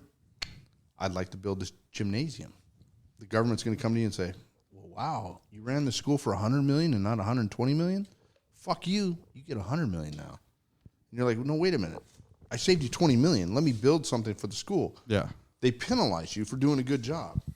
So that's kind of what you're saying. Like, you could go to them and say, hey, instead of spending $1,500 on this part, I could buy it for $5. I'm going to save you $495 or $1,495. The government's like, fuck you. Now you only get $5 for that part for the rest of your life. Yeah. You know, and then you have to fight to get it back to 10 or 15, even though you're saving them $495. So there's no point in even doing it. They don't give a shit. Yeah. So no one saves money. It's like when I work with corporations, right? Because I worked at Sunworld. I've worked at corporations where I have $100 million budgets. I mean, they're fucking awesome. Like when I have a $100 million budget, I'm a way better farmer than when I have like a little $5 million budget. Yeah. Mm-hmm. But the thing is, when you're at these big companies, like right now there's a deal with Arvin Edison. They're paying us $40 an acre foot for water. Like they're like, dump it on your land, dump it in your reservoirs that aren't lined, and we'll give you $40 an acre foot. So I go to like a company, I go to like a company like Jamara, and I'm like, hey Jamara, you've got 2,000 acres of land that you tried to sell, you didn't sell. Let me dam this thing up and put like dikes in it, and let me flood the shit out of this thing. I'll put like 200 acre feet a day on, and I'll make you $8,000 a day in banking water. Yeah. And Jamara's like, dude, we don't want to fuck with that. Like the guys that are in charge, like I don't get to talk to the Randy Jamaras, like the high ups. Like I'm talking to the field guys. The field guys don't even relay it to the Randy Jamaras. So they don't give a shit because it's just more work for them. Like they're like, dude, if I fucking make $8,000 a day for Jamara, what do I give a shit? You get nothing out of it. I get nothing. I just created more work for me. Yeah. Whereas I'm like, dude, you know, give me a taste. Like, let me have, 10% or whatever a day. I mean, that's where I make my bread and butter. Just give me a taste. But no one even relays it up to the higher ups. Because there's nothing to benefit from. And that's how the government is. The bigger the company is, the less the bosses really know what the fuck they're even doing. Yeah, if you have like a structure Yeah. Those people at the bottom, they're not gaining anything from it. So why would they help, assist, and facilitate to get it up to the top? Yeah. There's no reason. Why would you cut Cal State's budget down $20 million if you're in charge? So how do you You incentivize the guy who's in charge. You give him a bonus. Whatever money you save for the school, maybe you get a taste. So yeah, when you said 20 million, I was thinking like maybe you pay the professors more. No, maybe you pay the principal. The principal more? Whoever ran it. I know, but like if you want better education, you got to get better teachers. We're all greedy fucks. You got to give everybody a taste, dude. Yeah. Everybody needs a taste. You know, we all need to eat. That's how Mexico kind of runs, which isn't the greatest example. But, you know, they know if you're going to do something illegal, you got to pay everybody. Like, everyone needs a taste. Yeah, Like, we all have to eat. that makes sense. But like, I don't know, like experiences with bad teachers and good teachers, like it's the same thing. Like I think if you have a bad teacher, but you increase the budget for the school for education, I think that teacher is still going to be doing nothing. Like they won't give a fuck. Or if you raise the price for being a teacher, maybe you can't it's like fire there's them. more like higher credentials to become a teacher. Donald 'Cause it Trump had a pays more. saying when he came into Washington, he was basically like, if you can't fire somebody, I work for you. And he wanted to fire more people than he fired, right? Mm-hmm. But if you can't fire people, you work for them. And so that's kind of how teachers are, right? Like if you're principal of the school and you got some shithead teachers, you're like, I want to get rid of these guys. But you can't fire them. The tenured professors and everything Yeah. like that. Like you should be able to fire anybody. But the problem is nobody fires anybody. When you're in those big organizations, everyone just kind of puts their head down and like, oh, I'll just get by. I just make some money. But let's all pay them all more. Like seriously, whatever. If we're spending $700 billion on the military, let's spend $350 billion on kids. Like let's educate the fuck out of these kids. Like all of our sports programs, your football stuff, that should all be paid for. Like all that should be paid for. I mean, how much more of a man did that make you playing football? What's that? How much more of a man did it make you guys playing football? I mean, it made my son badass, you know, and it made all of you guys badass. Like, you guys are fucking men. Like, you guys battled. Like, all of you, even X. Yeah, it definitely teaches you like the work structure battled, too. dude. Like, you were way better athletes in my generation. Like, everyone shits on your generation. Fuck them. Your generation's going to be 10 times better than our generation. Because our generation partied. Our generation, we came out of hippies from the 60s, like all those hippie moms that we had and shit that were smoking weed. Yeah. You guys, you either have good dads or bad dads, but you guys see both sides. You see the drug aspect, and I don't think your generation's really going to be into drugs.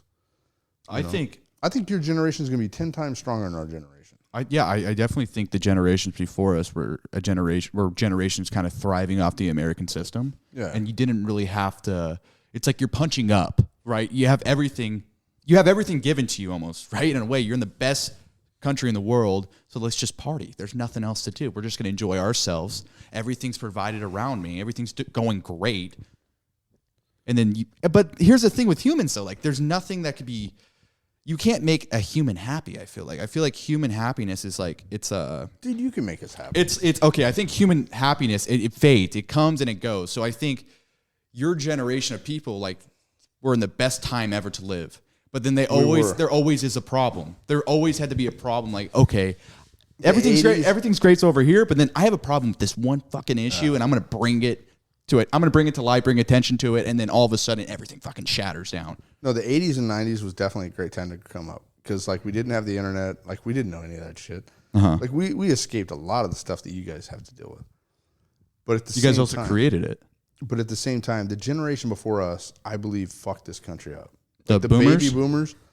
Dude, every debt that we had started with those pieces of shits. They never managed anything correctly. They were always overspending. They fucked everything up. My generation, we've realized we lost, every one of us lost all of our equity in the 2008 fucking housing crisis. Yep. Because all of us had built up our housing price. We were all like, oh my God, it's so easy to make money. And then, I mean, we were almost, all of us were broke in 2008. They were my age, like under 50 right now. And it's like we've learned a fucking valuable lesson. We don't trust any of those fucking old fucks. Like those guys, and that's why I didn't care if COVID killed them. Like, fuck them. Like, they fucked us up. But you guys are going to be better than us. Like, some of you won't. Yeah. Like, the ones that are in the cities that are partying and raves and doing drugs, like, fuck them. They're fucked. Like, they're lost sheep. Yeah. Like, some sheep are just lost. Like, you just got to accept it. You guys are going to be badass. Hopefully, right? We almost have to have a generation like that again. You can't have another fuck off generation where everyone just parties all the time and like like expects everything to just be handed to them. Like you actually have to have a generation that actually fights for innovation, fights for changes, fights for I don't know, something to improve the system. Like to improve like why is this happening? Like I feel like that could be changed. It could be changed in a minute. And that's why like when Donald Trump came to America or California and he goes, all I got to do is turn the pump on. He could change it from the 4.4 million acre feet that we're getting now back to the 10 million. And the drought's over. Like our overdraft, we're sucking out of my glass 1.5 million acre feet a year is what they figured the whole valley's sucking too much. So if we had 4 million acre feet, you're talking like 2.5 million acre feet more. So if we had Donald Trump's way or the way that the system was originally designed, we would be adding 2.5 million acre feet a year. So it's really simple to add it back. Okay, so let's see. You know, it's so funny. All these regulations are kind of like in like the term of like when a Democrat was in office. So like 78, that was Carter. No, it was actually George Bush. George Bush is in the 90s, but then 94 you get the Clinton mostly. No, but George Bush fucked us more than anybody. It was this one right here. Well, isn't Bush believed like kind of like they're an extension of like? No, California was a swing state. Okay. Yeah. Back when George Bush ran for his second term against Clinton, and he was like, "Oh, we'll help." And so he did the 94. I think it was 94 or 92. One of these two. Mm-hmm. He did one of those, and he fucked us. Like it was like the last 2 weeks he was running for president right before the election. So it was like October 20th, and he basically signed into law to help out the fish. And he took it cost like my family. I mean, it was like $120 million worth of aqueduct water that we pay for that we don't even get. Like Wheeler Ridge Maricopa pays $120 million a year for water we don't get. Like I don't know if that resonates. To save fishes. But my water level went from 100%, like, hey, here's 100% of the water that you're paying for, to, oh, now you only get 40. Yeah. Like it happened with one fucking signature.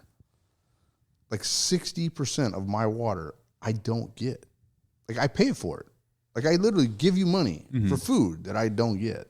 But they put a cap on how much you can actually use it. So it raised the cost. So now instead of being able to grow like wheat and corn like my grandpa and hay, like I have to grow like high-end vegetables that like cost a hell of a lot more money to grow. Aren't they putting more restrictions on it? Oh, completely. Like they're adding on to it. That's not even the nitrogen management stuff, like they're just air is 60% nitrogen. Like I don't know if you know that, right? Like the air you're breathing is 60% nitrogen. You know that, right? Yeah. I mean, I can't give you the exact number before you told me that, but yeah. But 60% of what we're breathing is nitrogen. And so like they're always like, oh, the nitrogen in the groundwater is so fucking high. It's always been high. Like certain areas for some reason have higher nitrogen wells. Like we had blue babies back in the 1800s. We still have them. Like in a blue baby is from a nitrogen well. Like, right? What are blue babies? What are those? They're babies that are born with a nitrogen toxicity? Toxicity? No, not toxicity. How do you say toxic? It's like Toxicity. Toxicity. There we go. Toxicity. So a blue baby is a toxicity, nitrogen Toxicity. Toxicity. I mean, fuck, dude. You didn't drink your drink. I drank it for you. Dude, you want me to drink? No, I already drank yours. I know. I'm fucking slurring.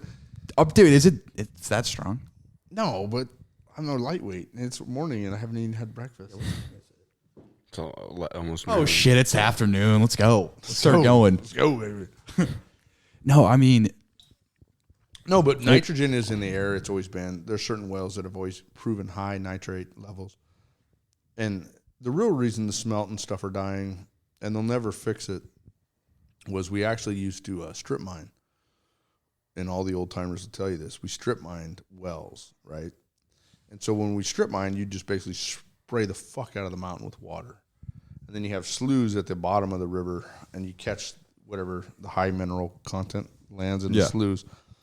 And so the delta was actually dirtier. It was a dirtier water because of the strip mining. Once they quit strip mining, the fish were able to see the baby fish, and they started eating them. And so they know for a fact that if we strip mine, there was an abundance of fish. To make the water dirtier. And they'll never let us strip mine again here. But that's why we want to raise the fish that we're killing. If it's 20 million fish, we'll raise 20 million fish. Just think about it. If it costs me $1 a fish to raise fish, that's $20 million. We've created a $1 billion problem, a multi-billion dollar problem for a $20 million fix. And say it costs us $100 million. We as farmers will pay $100 million. We don't give a shit. We're already losing 10 times more than that. How is there no one talking about this? I don't fucking know. I don't get why Stuart Rusnick, the richest man and the smartest guy in ag, he is probably, an innovator of all levels. And he's talked about this shit. And none of it gets portrayed into the But there's no politician that's coming out with this. No. And I don't get it. I don't understand it. It baffles the shit out of me. But Stuart Rusnick, listen to him. Just put him in charge. He's going to get you water. He's going to get you food. He's going to create good fish. Everything he's going to do for the environment is going to be good. Stuart is not a bad guy, man. This guy is a fucking saint. He's a genius. So you think... Put an innovator in charge, man. So Put a guy like him.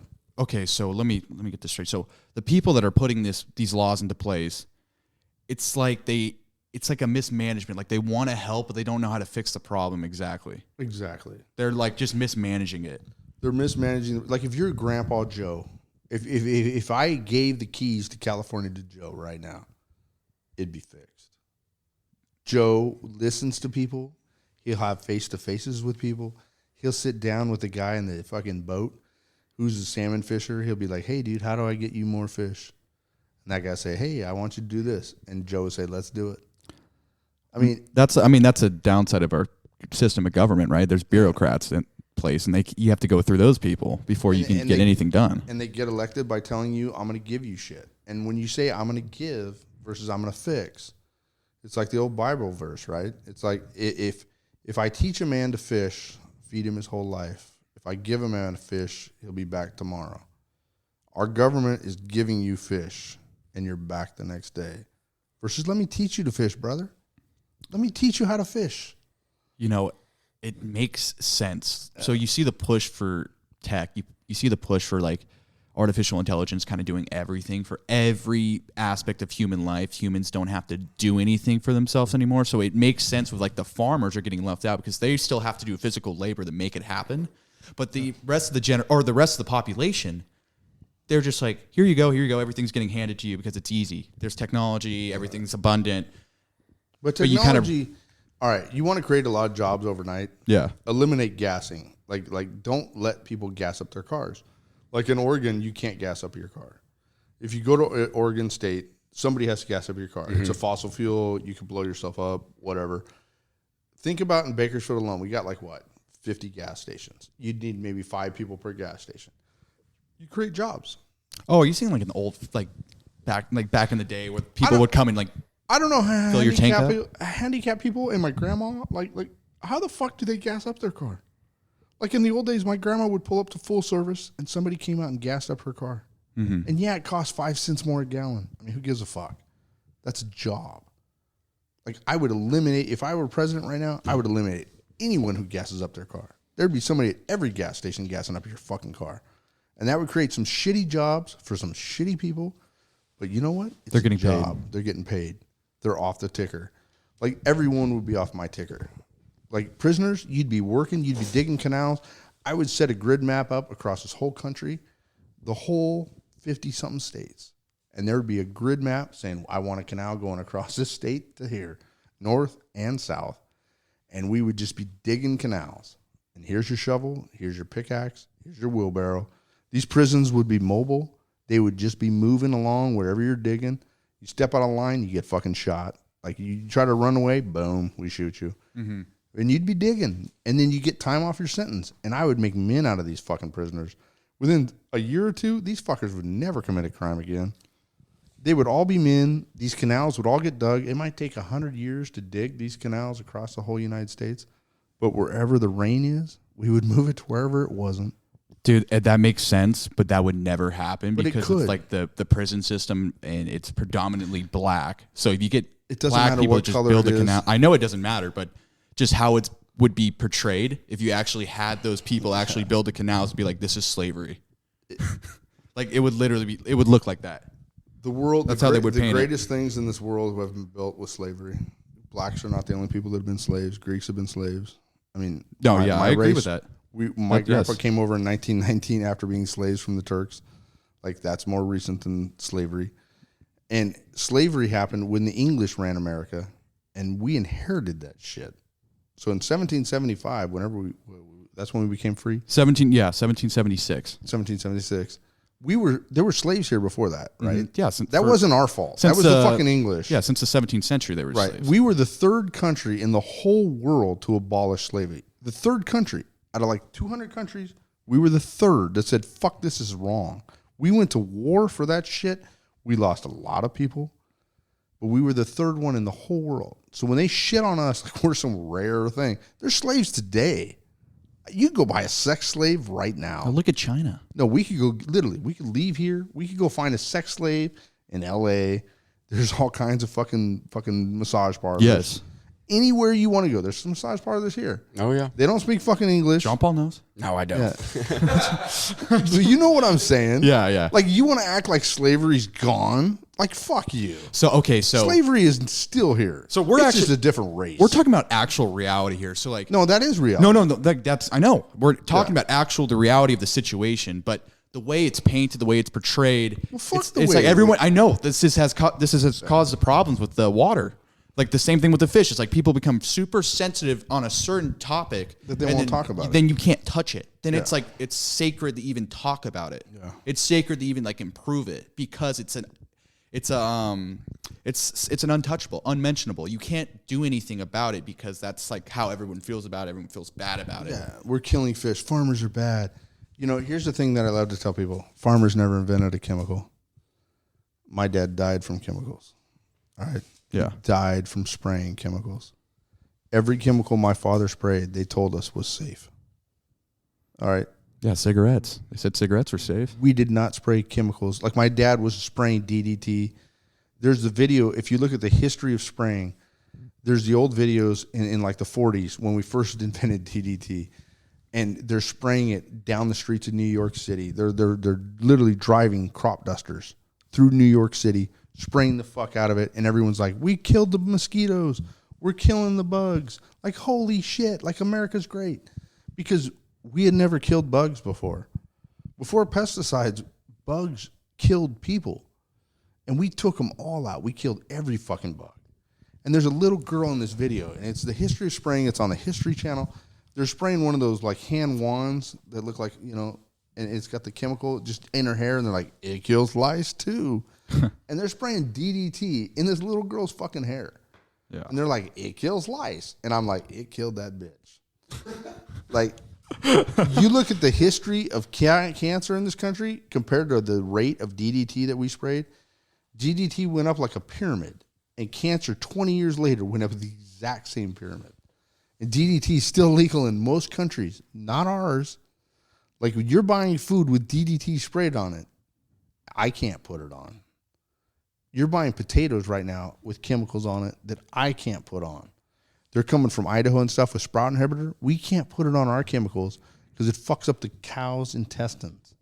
Like, we know if we put it on our, because we have a lot of cows here in California, if we put sprout inhibitor on a potato so it doesn't shoot out sprouts, you know, where they get the eyes in your closet.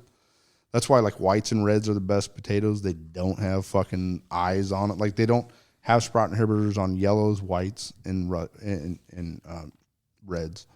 But on russets, every russet you're buying from Idaho and Washington and Colorado, they have sprout inhibitor. If we feed those same potatoes to cows, it fucking kills the cows. But yet you're eating them. Mm. All of us are eating those potatoes. What do you And think? we don't have 7 stomachs, so maybe there's a difference, right? Cows have 5 stomachs or 7, whatever it is. Mm-hmm. So maybe there's a breakdown of that chemical in the stomachs.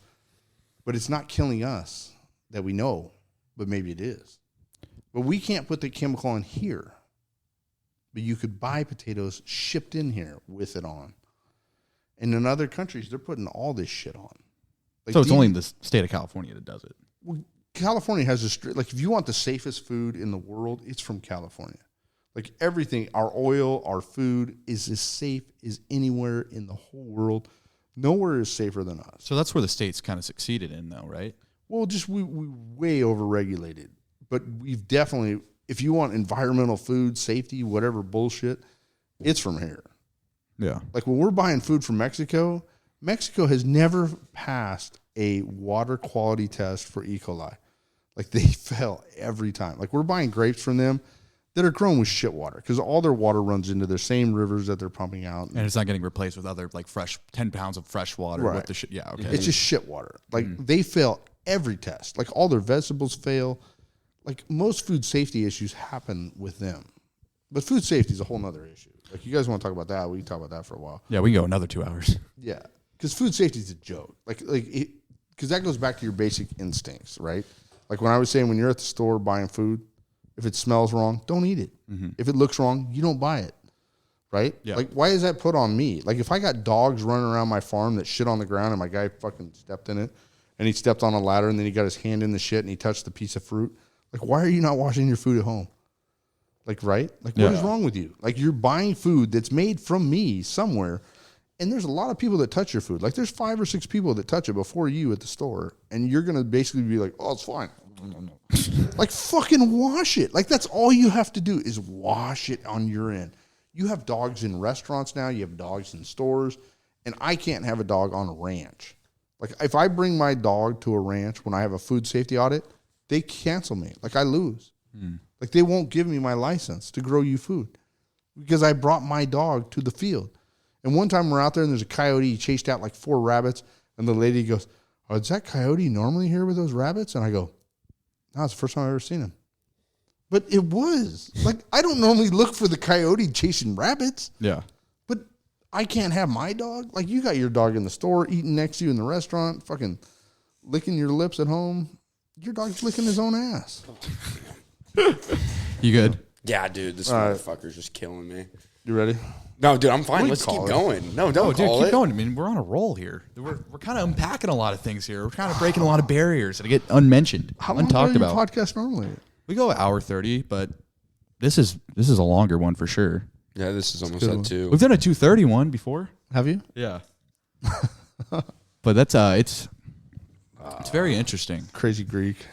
No, dude, this is great. Can you email me that packet? We're just gonna need like pictures of Why it. don't you just keep it? No, I'm just saying so it would be a clearer shot for the video. Can I take a leak? Yeah. Dude, go ahead. Hold on. No, I'm kidding. You about to get fuck. Oh my god. Oh, left air. Oh wait, hey, lefty. There we go. Fuck around. We're fucking around. What are we at right now? Time? Yeah, 153.46. Oh man, what are you thinking here, Ron? What do you mean? What do you think about it? I think it's good. I know that's gonna be your first question you're gonna ask X. Was that a good pod? Will anyone listen to it? He's definitely buzzed right now. He was buzzed after the first one. When I saw him pick up your glass and pour the rest in his. Should I pour another one for him? No, don't. Yeah, he's gonna be. No, because he needs to be able to drive. He's had 2 stiff ones, dude. That's what I'm saying.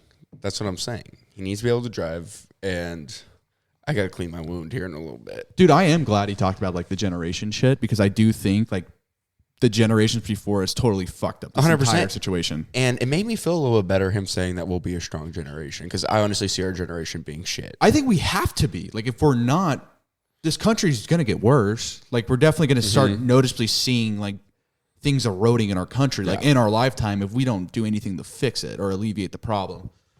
But yeah, I mean, Living on Valentine is still uploading. It's currently at 52%. I like to think about like all the people from like the 80s just like kind of partying and shit and like saying fuck the man. Just like totally just like kind of throwing away the entire I don't know, the supremacy of the United States of being the top world power. Yeah. Because those people right now, they're running the country. Those people in the 80s that were doing cocaine and like kind of going like those people in the 80s, and you go to like the free love movement, all these they're professors, they're people in government. They're people high up there making high up decisions. Yeah, dude, we got to cut this because this is going to be such a bitch to edit because I don't know how long, how that's going to upload from here because it's going to be over 2 hours. Alrighty, we'll just end it when he gets back. Okay. But we just got to keep talking. Yeah, no shit. But yeah, fuck. I hope I don't have to break it up into 2 videos again. It's such a pain. Dude, what he said, dude, it is pretty interesting. Oh no, it really is. About the water. Like, I mean, think about it. There's big pharma, there's big tobacco, there's big water. Like they have big full water. control over all of it. I mean, dude, when he talks about like the water getting taxed, and now you're doing the carbon tax on the air we breathe, like necessities that are like should be available to everyone for free. It gets taxed. Yeah. It's getting taxed. And I don't know. I was about to say, hey, what's California going to do next? Are they going to pay the cows? You're going to have to start paying the cows for using their labor to get the milk, to get the steak, give the family like a family plan, life insurance On cows. Yeah, for the cows. That'd be lovely. Living better than most humans. Yeah, dude. Like, I don't think the fish thing is the only thing that they're doing. Like, I think there's something that he's not talking about that they're like for another reason as to why they're doing it. Because I don't think it's just for fucking salmon. Smelt. Well, yeah, okay, yeah, smelt salmon, fish in the canals. I don't think that's the only reason. I mean, he did say we do it. Like California does have the cleanest crops. Oh, yeah, because They're heavily, top layer is the best in the world. Well, no, and like the stuff they put into the crops. Oh yeah, like, yeah. You can't yeah. even have a dog on the farm. The cleanest food. Yes, comes out of California. So wait, why can't you just keep those, but then also give us more water? So then we're making more crops, and they're safer. And so then we can distribute more to the world with cleaner crops. I think it comes back to what you said. They want more imports. I don't know why, but they want everything to leave the U.S. Well, no, it's cheaper, I think, too. If you're importing goods, there's a reason why you would import and not export. Yeah, because the companies, I mean, the places that we get all of our shit from, they're paying their people pennies a day, if that. You know what I mean? Yeah, you look in Michigan. Why did they offshore to China? Why are they making all the manufacturing now? Like, why is there all the chip factories in China? It's because they offshored. It's cheaper labor in China. So it's obviously, it makes sense, and especially in capitalism, you want to keep increasing profits. So that's why you go to China. Yeah. So also, if you want to have the same situation agriculturally, where you have to put regulations on the entire state of California, where 25% of the exports go out to the world to feed, 25% of the produce goes out to the rest of the world. You get rid of that, it's not as expensive anymore, and you're just bringing things from Chile. I mean, way cheaper. 2 days ago, I watched the movie The Campaign, and in it, the two brothers, the billionaire brothers, they're trying to control these 2 districts. So they're trying to bring China's policies, and basically China owns the 2 districts, and they're going to have their own companies there. And Yeah. They're going to produce there, and it's going to be cheaper, and the same laws as China. Yeah. In North Carolina, Yeah. 13th Yeah. district. Wasn't in the movie The Campaign, wasn't that place in China called Amerikai? Yes. It was like, yeah. It was like some, fuck, dude, what's he doing in there? I don't know. Probably chop it. Probably forgot. Dude, he probably did forget. Can you go see if he's in there? Just talking to my dad. You can? Oh, I can't hear shit with these headphones on. Leftare. But Yeah, no, I think a lot of things were learned here today. Here we're we're just gonna close out here. we need you. We're gonna close out here. Alrighty, Lefty. What? Where do you, if we stay in this direction, and if we don't make any changes to like towards the policies that are being made already and have been made, and nothing has changed from those policies, like we keep heading towards that direction, where do you think we are in farming in 10 years? I think you'll see a lot more cactus grown. Your water bills will continue to grow up at your house. Like my water bill alone at my house is like $800 a month in the summer because I have a couple of trees. So it's like a hidden tax that they've thrown on where if you use, it's 50 gallons a day is what Newsom says per person. Mm-hmm. So I'm allowed to use 10,000 gallons a minute or a month at my house, and I'm using 40. So I'm on my 30,000 gallons a month.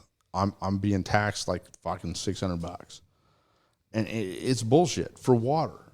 Again, the most renewable resource on Earth. Same water, same planet, same amount. Like, granted, Newsom's got some great ideas that I don't know about the train that seem to make money. I don't know. But it's like, build a fucking dam, dude.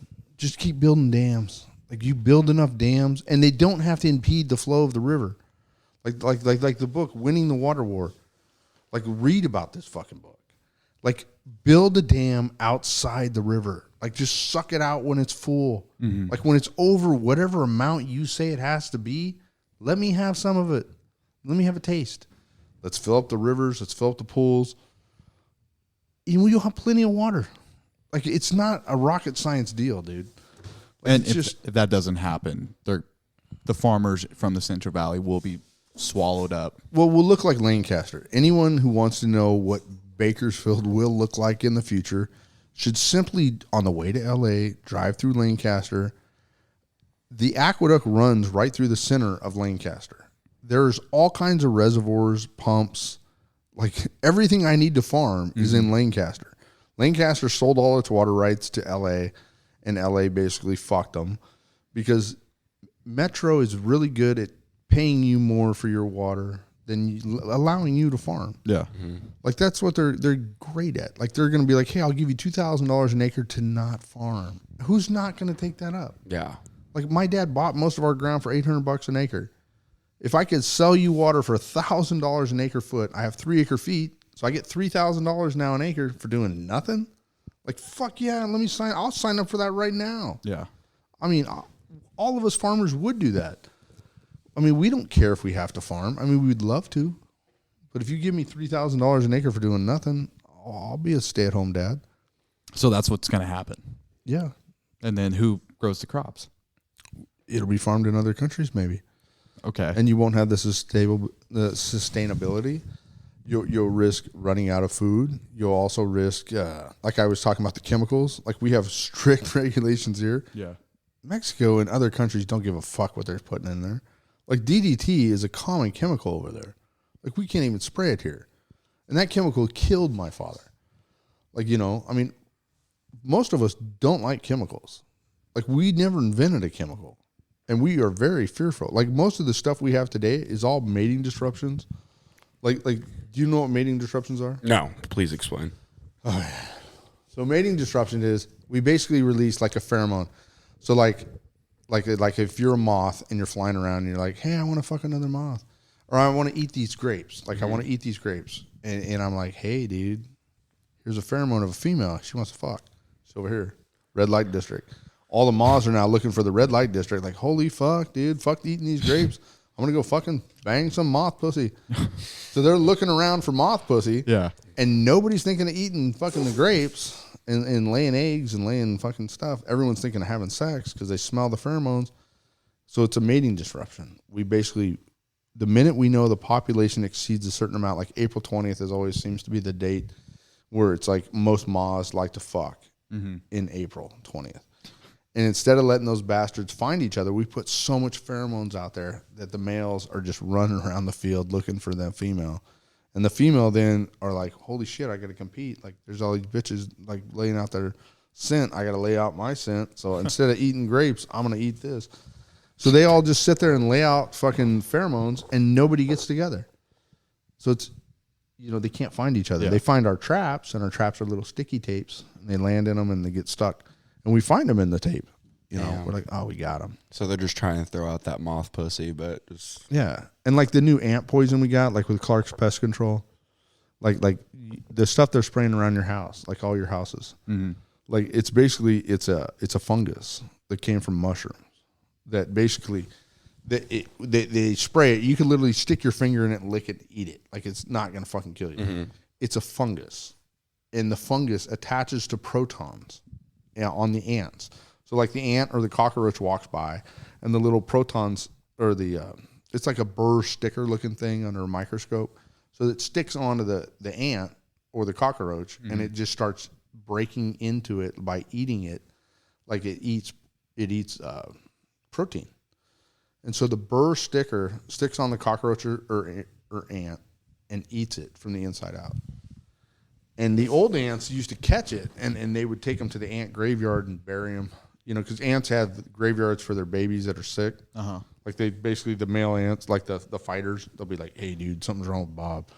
Like, fuck Bob. Let's take Bob out to the field. They take him out to the field, and they put him in the graveyard, and they basically rip his head off and eat him in the field. Yeah. And then those warrior ants don't leave. They stay there in the graveyard, and they die for the good of the colony.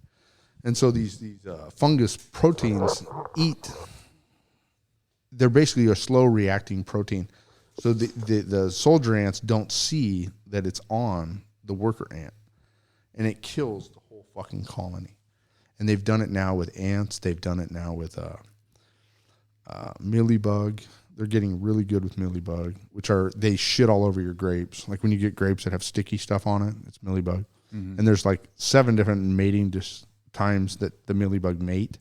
And we put mating stuff out there all 7 times now. It's very expensive. Mealybug is the hardest reason why grapes are organic. Like, to make them organic, we have to put a lot of mating disruptions because it's fucking ridiculous. Because 7 different sprays, like a year, just on one bug. 7 times. Damn. One bug. And cockroaches, like we've killed the fuck out of them. And then the termites in your house, we've got that now with the fungus. Like, and the thing about the fungus, once it gets in your house, like once we get the good fungus in there, if other termites move in, Kills them off. it kills them off. That's awesome. And it's just all this stuff that we're working on with fungus, like, because fungus is everywhere. And now that new movie, what's that new one on HBO? The Last of Us. The Last of Us. That's a mushroom, right? That affects humans. That eats away at their brains. And it's basically based on what we're doing to the ants. You know, and it's kind of like, well, maybe. A little weird. It is weird, but when I watch that shit and when I know what we're already doing, like, you do kind of see the correlation. Like, there could be possibly, like, what if we find a fungus that just starts eating our protein, right? Because it's like we're protein too. I mean, we're a stronger protein than ants because we're constantly renewing our stuff. But what if They could use it against us. What if? What if the psilocybin? Psilocybin? Is that what mushrooms are? Yeah. Psilocybin? Mm-hmm. What if the psilocybin gets stronger? Yeah. Huh. Again, should be a, Yeah, but you glass bottle. not unless it's plastic. sparkling. Should someone sell sparkling water? I mean, it should be glass, dude. Yeah. Everything should be glass in this country. It's renewable. You know, our grandpas and stuff, they all used paper bags and glass. Nobody knew what fucking plastic was. 40 years ago, 50 years ago.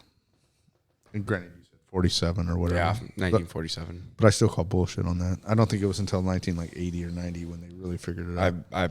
I believe that more. Like, it went more commercially wide, and you just found it more in stores and everything. Yeah. It takes time to convince people to do it, too. Yeah. Whenever McDonald's took off, right, the founder, that's when they realized you could sell people paper sacks with food on it, that they'd eat it and throw it away. Because before that, everyone ate on plates. Yep. Yeah. And then they realized, hey, fast food's the shit, man. I can just take this shit and eat it and throw it away. Okay. General message from this pod. We want more water, personal responsibility. No, we don't need more water. The same water has always been here. No, but we just need to harvest. We want more of it. We want to harvest what is already available for us in the world. There- Like, we're not trying to create any more water. Like, it's already there. Yeah. We just need to harvest it. And the thing is, if we have more water, we'll send more to Mexico. Like Metropolitan LA Water District, they have plans to get the Mississippi to the Colorado. And if they did that, it'd be actually a good thing, because then the extra water that Colorado sends to Mexico, we'd send more. And then we'd have more food in Mexico. So more water rights. More water rights. Dude, water should never be a shortage. Oregon has 1,000 lakes and stuff that hit the ocean. 1,000 different rivers. Just one state. If we could tap into Oregon's water, we could even pay them for the water. Say we give them $100 an acre foot, they would never have to pay a tax again in Oregon. If they just hook California up with their water, Oregon would never have to pay another tax. They'd be like, dude, we're the richest state in the world. Yeah. We sell it all these fucking whores in California because we'd buy it all. So that, and then personal responsibility. If someone gives you something for free without teaching you how to do it, run like hell. I don't know. I like free stuff too. But like, But I get what you're saying. You want to learn how to fish. you want to learn how to do things for yourself. You want to learn how to fish. Don't just take a free fish. That makes sense. All right, we're gonna play one song here. All right. Woody Guthrie, "This Land's Your Land." Good one. Are you Paul? Are you connected, or do you want me to connect? Oh no, you're connected. I don't have a phone. Joe, fuck yeah, I fucking always Did you forget burn it about on that. your No, balls? it's right there. No, we have Choosing it. we have like 3 cameras, but Yeah. I burned it with hot coffee. I kind of see it as you know in the movie There Will Be Blood, Daniel Day-Lewis. yeah. I see it as you have your milkshake, but I'm going to take that milkshake from you and I'm going to drink it. Or I'm not even going to drink it. I'm just going to put it in my fucking freezer. You should have just said that the entire. That would have made the most sense. Yeah. I drink your milkshake. Yeah. Slurp it up, then go on to the next milkshake and slurp it up. And I'm going to kill you with a bowling pin, too. Have we already played Woody Guthrie, This Land's Your Land? I don't think so. This land is your land. This land is my land. Okay, here we go. Well, motherfuckers, here we go. Turn her up. It is. Fuck. Look out into the valley. Just see nothing but just green grass. An abundance of crops. So much water in the valley. We're feeding the entire planet with sustainable, clean food. Great, creates wealth. Water creates wealth, people. It's the beginning of time. How do we build as a civilization? Water. Yep. We need water power. We need more water power. Listen to Woody, and we come back to the good old days. Individualism. Fuck the collective. Because I think if more individuals are more free, they'll be more enticed to help their other man. So, it's made for you and me, and go fuck yourself.